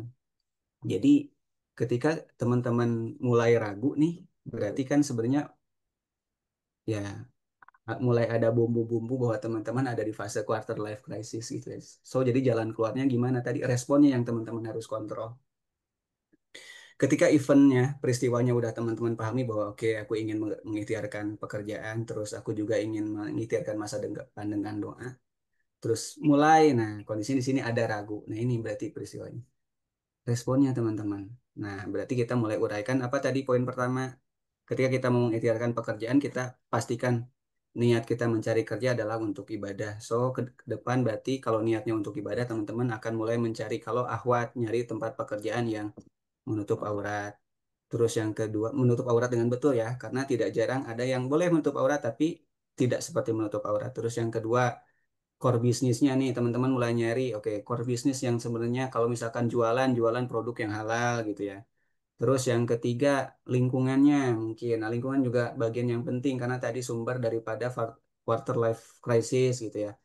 Karena udah niatnya ibadah, jadi teman-teman juga mulai menyeleksi nih tempat kerja seperti apa, posisi seperti apa yang teman-teman cari. Nah, masalah masa depan, ya kembali lagi teman-teman, kita harus ikhtiar. Jadi respon kita benar-benar harus ikhtiar terhadap apa yang ingin kita capai, dibarengi dengan ya tadi dengan doa melalui jalur langit tadi. Cuman kembali lagi, setiap apa ya yang kita doakan terkait masa depan itu, karena ini agak luas nih masa depan gitu ya. Pastikan bahwa itu semua sebenarnya hal-hal yang mungkin sebenarnya teman-teman itu akan benar-benar butuhkan. Terus yang kedua, mensupport teman-teman untuk ibadahnya tadi. Kalau misalkan teman-teman nanti maunya doa nih masa depan, aduh ya Allah pengen punya rumah, ya pastikan tambahin doanya nih bahwa ya Allah aku pengen punya rumah tuh yang apa yang dekat dengan masjid gitu ya, biar aku gampang ke masjid. Terus yang kedua aku pengen punya rumah tuh yang lingkungannya tadi suka kajian gitu ya, terus ada madrasah, ibu-ibunya aktif ke madrasah, sehingga environment lingkungannya itu mendukung untuk teman-teman berkembang dan kembali lagi nilai Quran Surah Az-Zariyat tadi ya terpenuhi bagian dari ibadah. Jadi arah aku pernah ikut kajian teman-teman dan salah satu doa yang sebenarnya nggak mudah untuk Allah kabulkan tuh ketika kita berdoa dan kita arahkan doa itu untuk ibadah. Contoh, ya Allah, aku mau kerja nih. Kebagian dari aku ingin menjalankan tugasku sebagai manusia untuk beribadah. Tapi aku capek nih ya Allah. Kenapa? Karena aku jalan nih ke kantor 30 menit. Kalau berkenan ya Allah tolong kasih aku motor gitu kan. Dan itu aku pernah lakuin teman-teman. Tapi aku meminta tempat tinggal. Dan alhamdulillah yang tadinya aku ngekos pertama kali non AC, tidur hanya beralaskan sejadah, 2 tahun, tahun berikutnya, dan Masya Allah, Allah jawab hanya selang 3 menit teman-teman. Setelah aku berdoa, ya Allah, aku pengen tempat tinggal yang lebih nyaman dong, gitu kan, supaya aku bisa tidur lebih nyenyak, ada AC-nya dan seterusnya. Dan Allah kasih teman-teman tiba-tiba ada yang nelpon dan ngasih kabar untuk tinggal bersama. Aku nggak bayar lagi kosan, aku nggak bayar lagi listrik. Di rumah itu aku udah ada fasilitas AC-nya, toiletnya 2, ada dapurnya, ada kulkasnya. Masya Allah, benar-benar tempat tinggal yang kata aku nyaman, ya Allah kasih. Nah, artinya arahkan untuk ibadah ketika teman-teman benar-benar mau mengikhtiarkan lewat langit tadi ya. Perlu ditingkatkan apa ya tadi? Tingkatkan bahwa kita ini ketika mau mengambil keputusan, pertama filternya dulu ibadah, terus yang kedua lingkungan hati-hati gitu ya. Pastikan bahwa lingkungan kita benar-benar mensupport kita untuk berkembang atau keluar dari fase quarter life crisis. Gitu untuk pertanyaan pertama ya, teman-teman semoga menjawab. Oke, Masya Allah. Alhamdulillah. Terima kasih banyak, Kak Ahmad, untuk jawabannya. Semoga menjawab ya, Kakak. Oke, di sini ada yang raise hand, itu Oh, ada Kak yang Jihan mention. Salsabila, barangkali. Oke, silakan untuk di-unmic. Assalamualaikum Kak. Ya, Halo, Waalaikumsalam warahmatullahi Waalaikumsalam, Kakak. ya kajian. Kak, izin bertanya. Eh, sempat Mm-mm. terpikir di dalam pikiran itu, kita kalau udah menikah itu mau lanjut bekerja gitu kan. Ya meskipun emang sebagai perempuan itu tidak wajib untuk bekerja ya Kak ya. Tapi kayak Ya, kalau bekerja itu ibaratnya kayak kita mau mengapresiasi atau aktualisasi diri lah. Ibaratnya kita bisa bermanfaat bagi banyak orang kayak gitu kan ya Kak.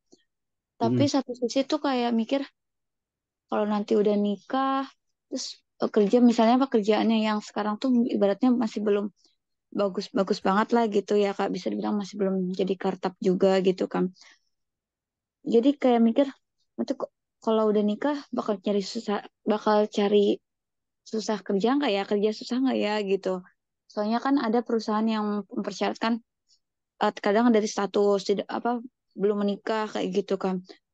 Jadi kayak mau ngambil ibaratnya kayak menikah tuh jadi kayak maju mundur gitu Kak. Gimana ya Kak untuk cara Hmm, ngatasinnya? Kadang mikir oke. satu sisi juga sebagai perempuan jadi kayak nggak mau tergantunglah sama penghasilan suami gitu. Terus tambah lagi juga kalau buat ngasih ke orang tua juga bebas gitu kan. Berarti penghasilan Ya, istri ya istri lah gitu. Sekarang sudah aku lahir Kak. Afwan. Baik, pertanyaan yang sangat menarik dan mungkin mewakili banyak teman-teman yang akhwat semua di ruang digital ini gitu ya.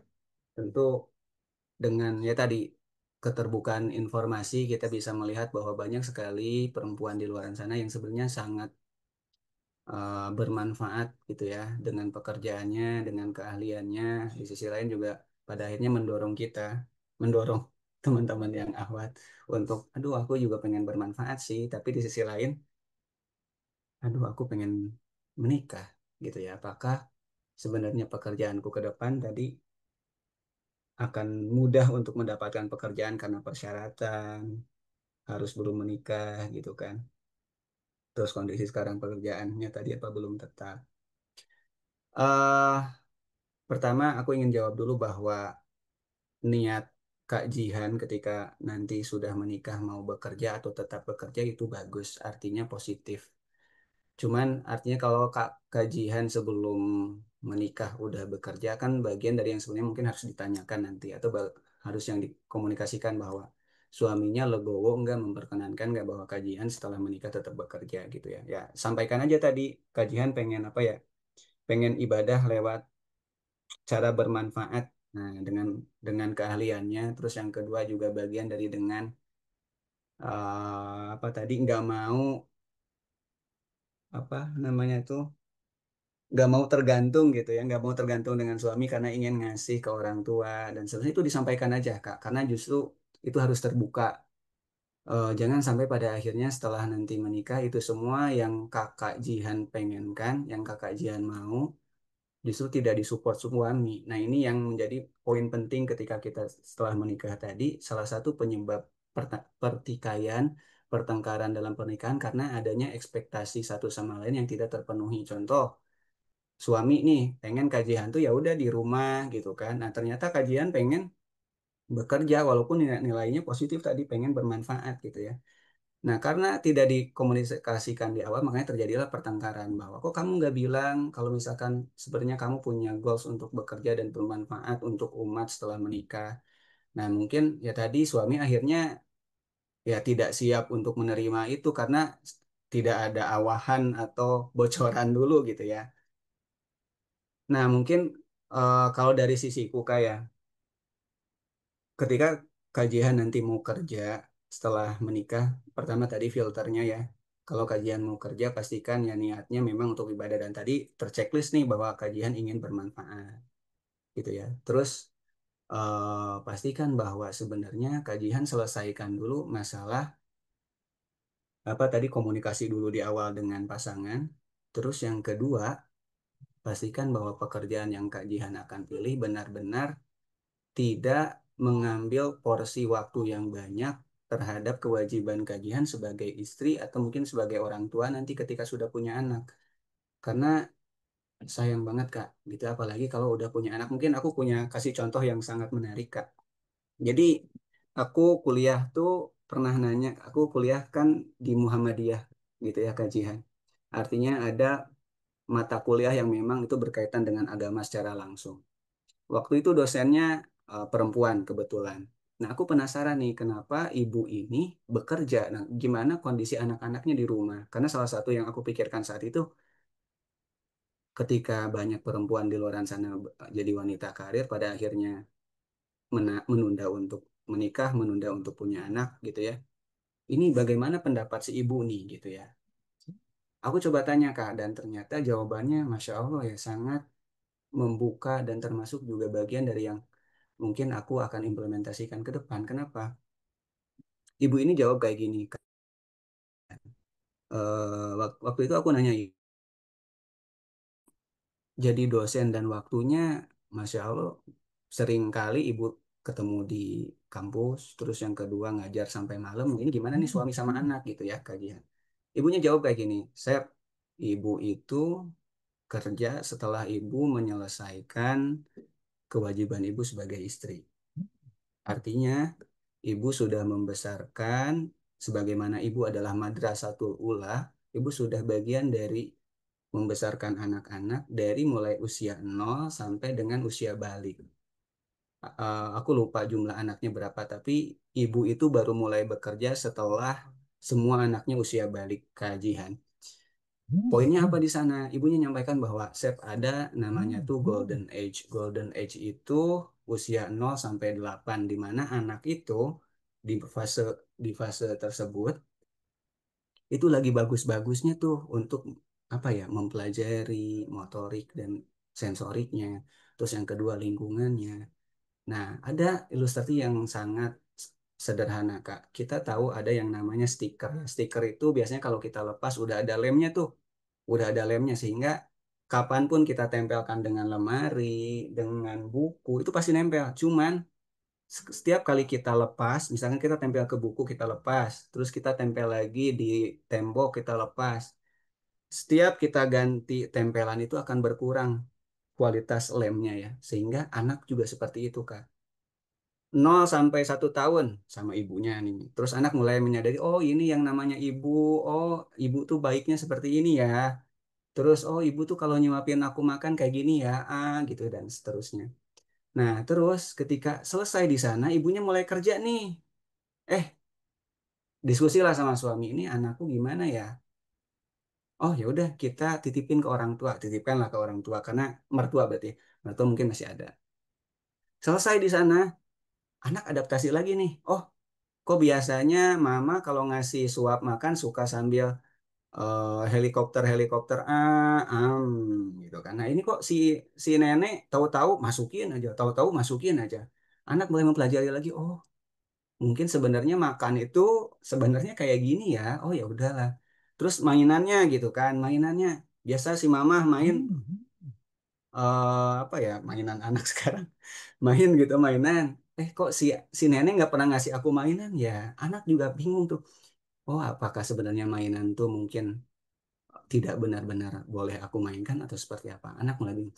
Terus maaf misalkan mertuanya meninggal, mulai bingung tuh si orang tuanya ini kiranya anak kemana ya? Ya udah titipin ke daycare. Mainlah di sana punya teman namanya Agus, Rustam, Maman, ada teman perempuannya juga dan seterusnya. Oh aku happy nih di sini ada teman-teman gitu ya. Nah setiap kali makan dia mulai membandingkan lagi, oh kok suster ngasih makannya kayak gini ya? Kok suster A kayak gini, suster B kok kayak gini ya, suster C kok kayak gini ya. Dia mulai bingung lagi, mulai adaptasi lagi. Sampai pada akhirnya dia mungkin hanya bisa menerima informasi yang terakhir. Oh ya udah kalau misalkan indikator sayang tuh ya udah kayak gini. Nah, yang masalah apakah ketika dia mulai kembali lagi sama ibunya, misal di usia 7, di usia 8, di mana tadi dia dibesarkan dengan circle yang berbeda-beda, dia seperti lem pada stiker tadi. Dia udah nggak nempel, Kak. Dia mau dekat lagi dengan orang tuanya, dia udah nggak. Karena apa? Koneksinya udah beda. Koneksi terakhir dia udah dengan suster. Gitu ya, dimana mungkin 1 tahun pertama sempat sama ibu. Nah ini yang sangat bahaya. Jadi si dosenku menceritakan bahwa hati-hati dengan golden age. Ketika teman-teman nanti sudah menikah, pastikan penuhi golden age anak ini. Karena jangan sampai teman-teman yang merasa, kok anakku nakal gitu kan. Mabal terus kalau sekolah. Bisa jadi teman-teman yang sebagai orang tua yang salah. Kenapa? Karena teman-teman gak hadir di masa golden age itu. Ini penting teman-teman bahwa ketika nanti kajian mau bekerja pastikan aku no isu sebenarnya ketika kajian nanti usia 0 sampai 8 mau hybrid sambil kerja tapi pastikan porsinya benar-benar dibagi. Kalau kajian kerja dengan di Jakarta nih yang aku lihat gitu ya berangkat pagi nyampe rumah malam wah itu waktunya kebanyakan terbuang sih untuk anak. Paling enggak yang aku gampang memberi contoh guru deh guru tuh kayak misalkan jam 10 jam 12 sudah pulang bisa ketemu anak lagi porsinya Kak. Jadi kalau misalkan justru ketika nanti menikah mau bekerja justru kalau misalkan masih belum bisa selesai dengan pekerjaannya yang mana tadi harus berangkat subuh pulang malam berangkat gelap pulang gelap mending jangan dulu punya anak. Kenapa? Karena sangat berisiko untuk tumbuh tumbuh kembang anak. Nah, si ibunya ngasih pesan, kalau misalkan teman-teman semua nih mahasiswa saat itu yang mau misalkan menikah, ya tadi pastikan kalau memang tadi mau nilainya bermanfaat, ada ibadah dan seterusnya, ya porsinya siap-siap benar-benar dibagi. Terus yang kedua, kalau misalkan benar-benar ingin tidak merasa apa yang namanya tuh tersalahkan karena pada akhirnya anak nakal misalkan, ya pasti kan berarti teman-teman nanti kerja ketika anak itu sudah melewati golden age, atau justru sebaik-baiknya ya tadi setelah balik semua tuh anak-anak baru. Makanya yang dipraktekkan dosenku saat itu ya ketika anak-anaknya balik semua, baru dosenku izin ke suaminya untuk apa? Untuk mengabdi dengan menjadi dosen. Gitu. Terus aku ingin ulas juga terkait terkait kondisi ini nih, apa ya tadi ya. Nah, ini gak mau tergantung karena ingin mengasih apa ya tadi orang tua gitu ya. Kita harus petakan nih mana kewajiban kita sebagai anak, kewajiban kita sebagai istri, kewajiban kita sebagai orang tua supaya apa? Kita tidak campur baur sehingga kita lebih mudah ada menyesuaikan diri. Oh, sekarang aku lagi jadi anak dari orang tua nih walaupun udah menikah. Apa yang harus kita penuhi? Terus ketika misalkan kita jadi orang tua apa yang harus kita harus itu harus clear Kak, itu harus dibicarakan dengan suami bagaimana porsi dan seterusnya. Dan bagiku termasuk yang tidak salah ketika kajian bertanya kepada suami, Pak Su, aku nggak mau kerja nih, aku ingin mengabdi sebagaimana, ya aku ingin memenuhi, salah satu hadis yang menjadi privilege untuk perempuan adalah ketika mereka menikah, cukup kerjakan sholat wajib, puasa Ramadan jangan ditinggalkan, dan tadi taat pada suami gitu ya. Ya tadi pahalanya apa? Surga dari pintu mana saja. Pokoknya mau ngambil ini aja, mau jalanin hadis ini aja gitu ya. Tapi tolong, aku masih punya orang tua, aku ingin membantu finansial mereka. Kiranya kamu keberatan nggak gitu ya kalau dari nafkah yang kamu berikan ke aku bulan ini aku titipkan, aku kasih ke orang tua misalkan.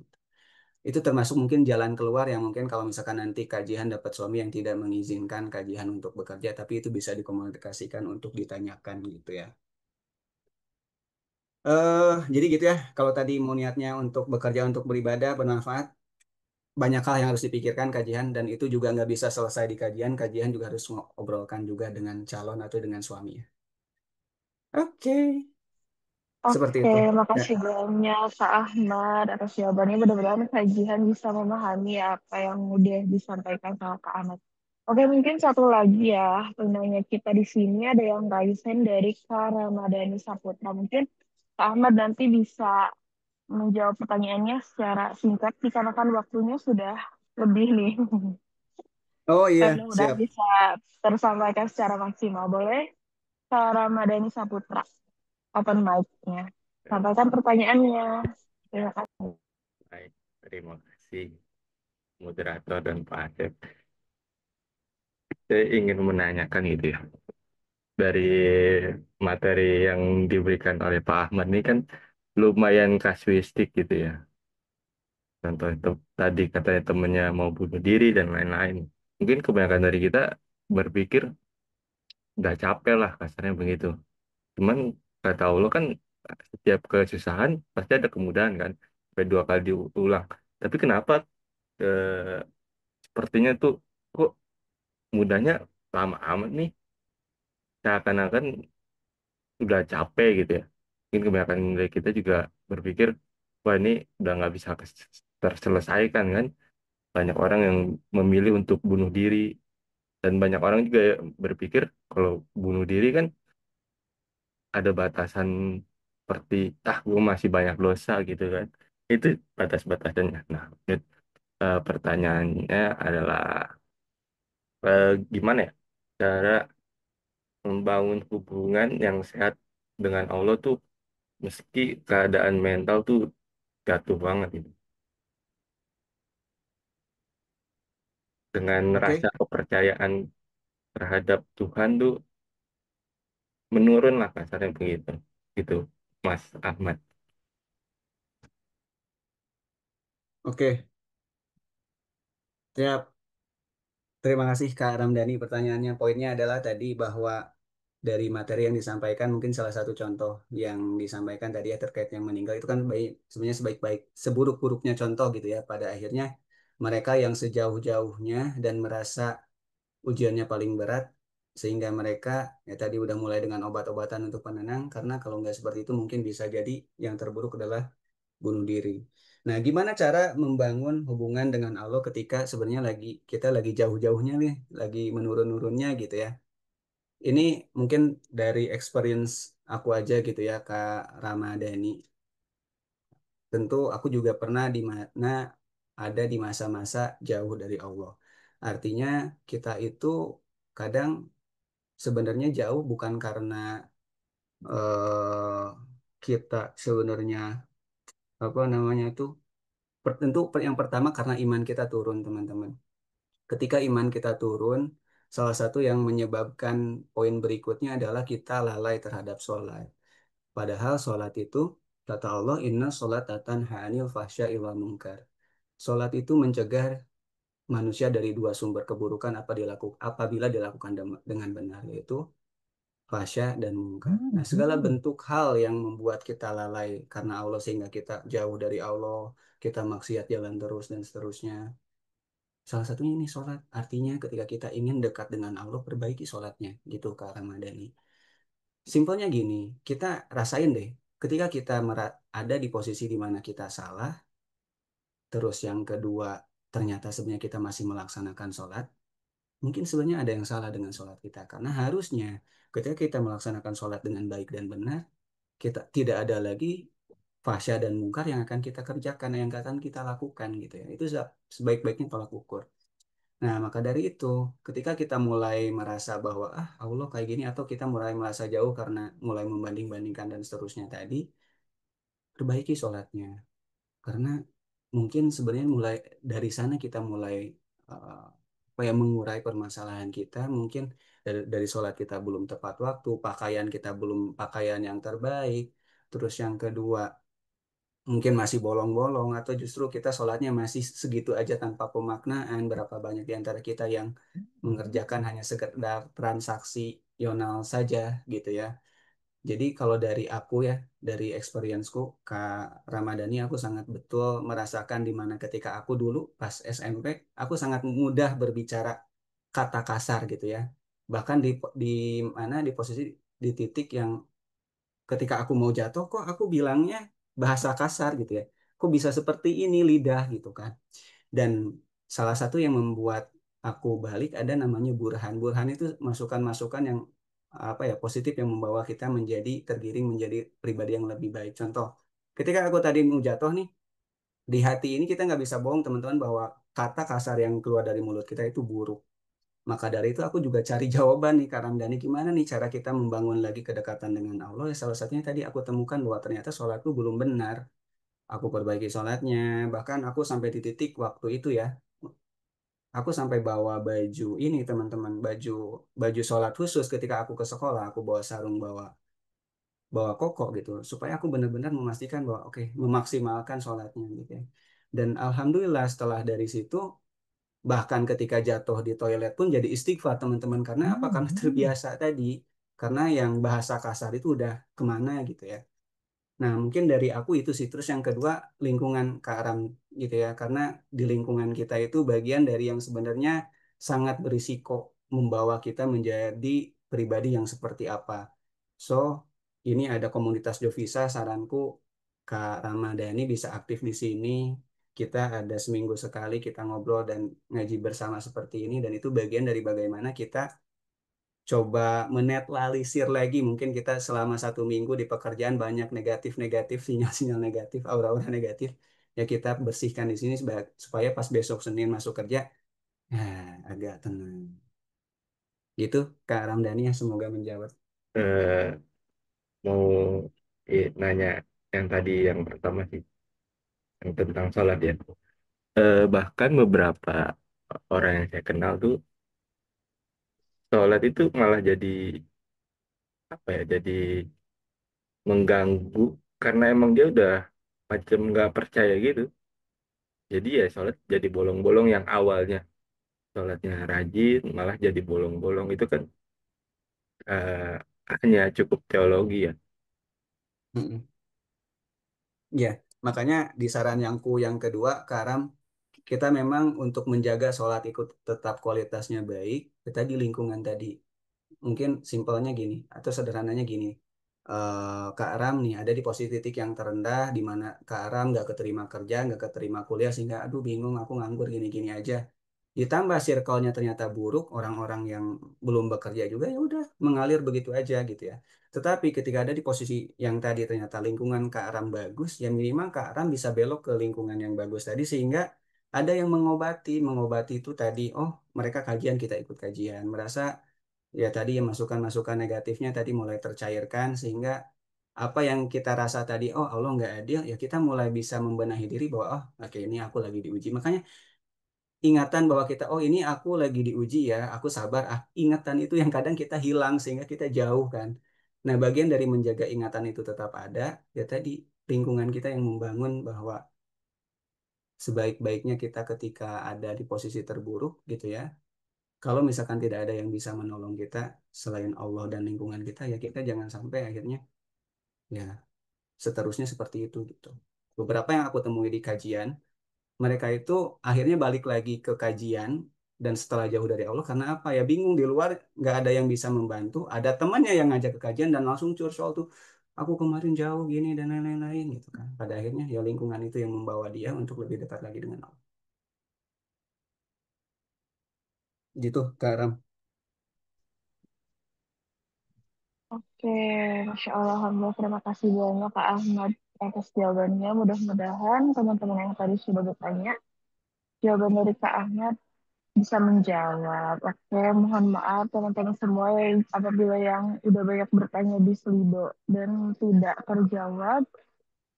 Mungkin Kak Ahmad berkenan kalau misalkan nanti ada teman-teman yang mau bertanya lewat DM gitu, siapa tahu ada yang mau Boleh silakan sih. melanjutkan di Boleh pertanyaan boleh. malam ini ya mudah-mudahan bisa gitu ya. Oke, alhamdulillah teman-teman. Sebelum mungkin nanti ke Ahmad closing statement, kita rehat sebentar buat dokumentasi dulu yuk. Teman-teman boleh di open kameranya dan ciwi-ciwi ini biasanya kerudungnya ada yang bengkok gitu. Boleh dibetulkan dulu supaya lebih paripurna gitu ya. Oke, kita tunggu. Ayo dibuka kameranya. Nah, mudah-mudahan dari dokumentasi ini bisa jadi kenang-kenangan ya malam ini kita pernah belajar dan bertumbuh bareng gitu ya di Joni Sahtab. Oke, masih ada yang mau open kamera kah? Atau sudah? Kita tunggu sampai 5 detik. Itu biasa. 1, 2, 3, 4, 5. Masih ada nggak ya? Sepertinya sudah ya. Oke, mungkin Kak Aya atau Kak Ilham bisa siap-siap untuk meng-capture kami semua. Oke, senyum yang paling baik, yang paling spesial untuk malam ini. 1, 2, 3.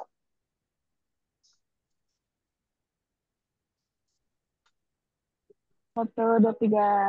Oh, lagi.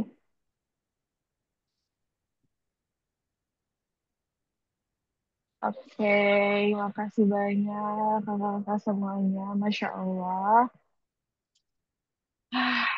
Kita sudah di penghujung acara Devisa Talk malam hari ini. Masya Allah. Kalau aku sih benar-benar dapat banyak gitu ya pelajaran yang berharga gitu yang udah Kak Ahmad sampaikan. Masya Allah Kak Uma ini ngirim love-love gitu ya. Masya Allah. Memang sangat-sangat full insight Kak Amel juga sama link tanda ini. Berarti benar-benar menyimak ya semuanya dari awal sampai akhir. Oke, mungkin sebelum kita tutup, boleh Kak Ahmad menyampaikan closing statement-nya singkat padat dan bisa diingat gitu sama Jovisa Talk sama sobat Devisa semuanya di Devisa Talk malam ini. Boleh menyampaikan closing statement-nya sebelum saya tutup? Oke, ada pertanyaan tuh dari Kak Sylvia. Kak, kalau ada pertanyaan yang belum terjawab gimana? Boleh nanti DM ya, teman-teman. Insya Allah nanti Ya, eh, aku bantu jawab.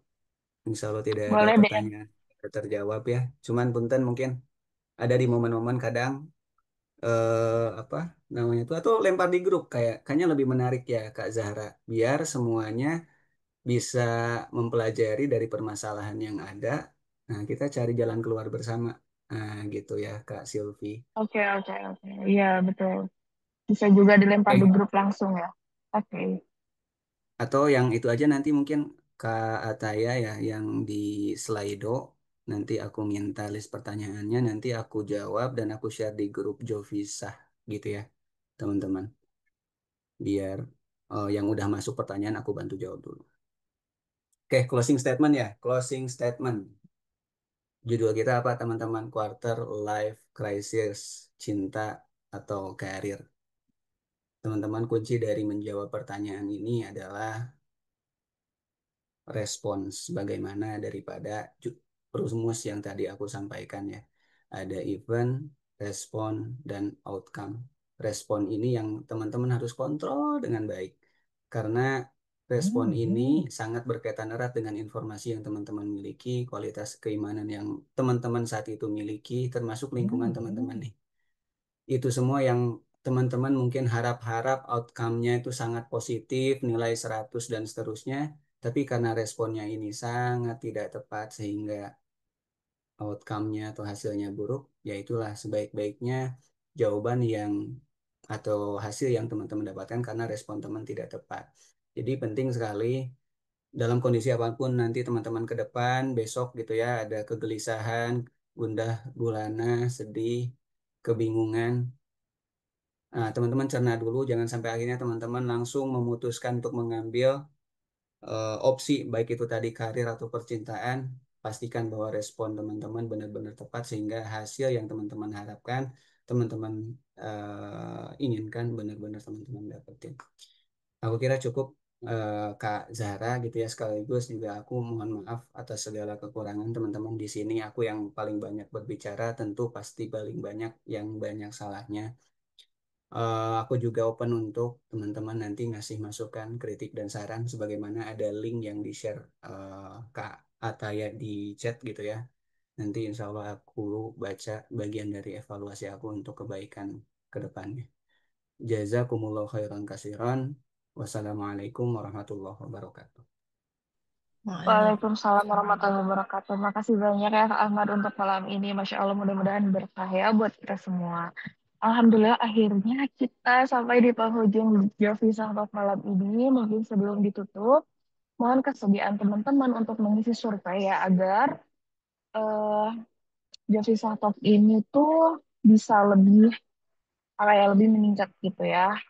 Nah mungkin satu feedback dari teman-teman itu berarti banget nih bagi kita, bagi kami gitu ya yang mengadakan Javi Sahkot gitu. Udah di-share juga ya sama kakak dari leaders linknya dan terima kasih sebesar-besarnya juga sekali lagi untuk Ahmad atas ilmu dan inspirasinya. Dan untuk teman-teman semua yang setia nih, udah setia nih. Berapa orang yang setia? Ada 60 orang yang setia bersama dari awal hingga akhir. Nah, kami juga mengundang, ya aku juga mengundang untuk teman-teman apa yang menjalankan rules-nya kalau misalkan teman-teman mau menang giveaway nih dari kami ya, dari kita. Nah, oke. Dan jangan lupa ya seperti biasa teman-teman bisa bikin story gitu ya. Apa sih yang teman-teman udah dapetin di malam ini? Oke, insya Allah alhamdulillahirrahmanirrahim. Kami mohon maaf jika selama acara ini berlangsung ada hal-hal yang kurang berkenan, baik dari saya sebagai host maupun dari teman-teman leaders yang lain. Mungkin cukup sekian, sampai jumpa di Jovi Talk berikutnya setiap minggu malam ya, atau ahad malam. Dan untuk ciwi-ciwi, ini khusus ciwi-ciwi itu eh, ada Jumat malam mengaji ya, atau ada Jumanji. Nah, itu program spesial dari Soleha Story. Masya Allah, Alhamdulillahirrahmanirrahim. Kita tutup sama-sama dengan membaca kafaratul majlis bersama-sama.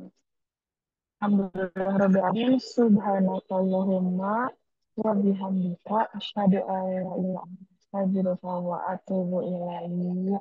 Ya Allah, alhamdulillah untuk malam ini saya pamit undur diri sampai jumpa di next jurnal selanjutnya. Assalamualaikum warahmatullahi wabarakatuh.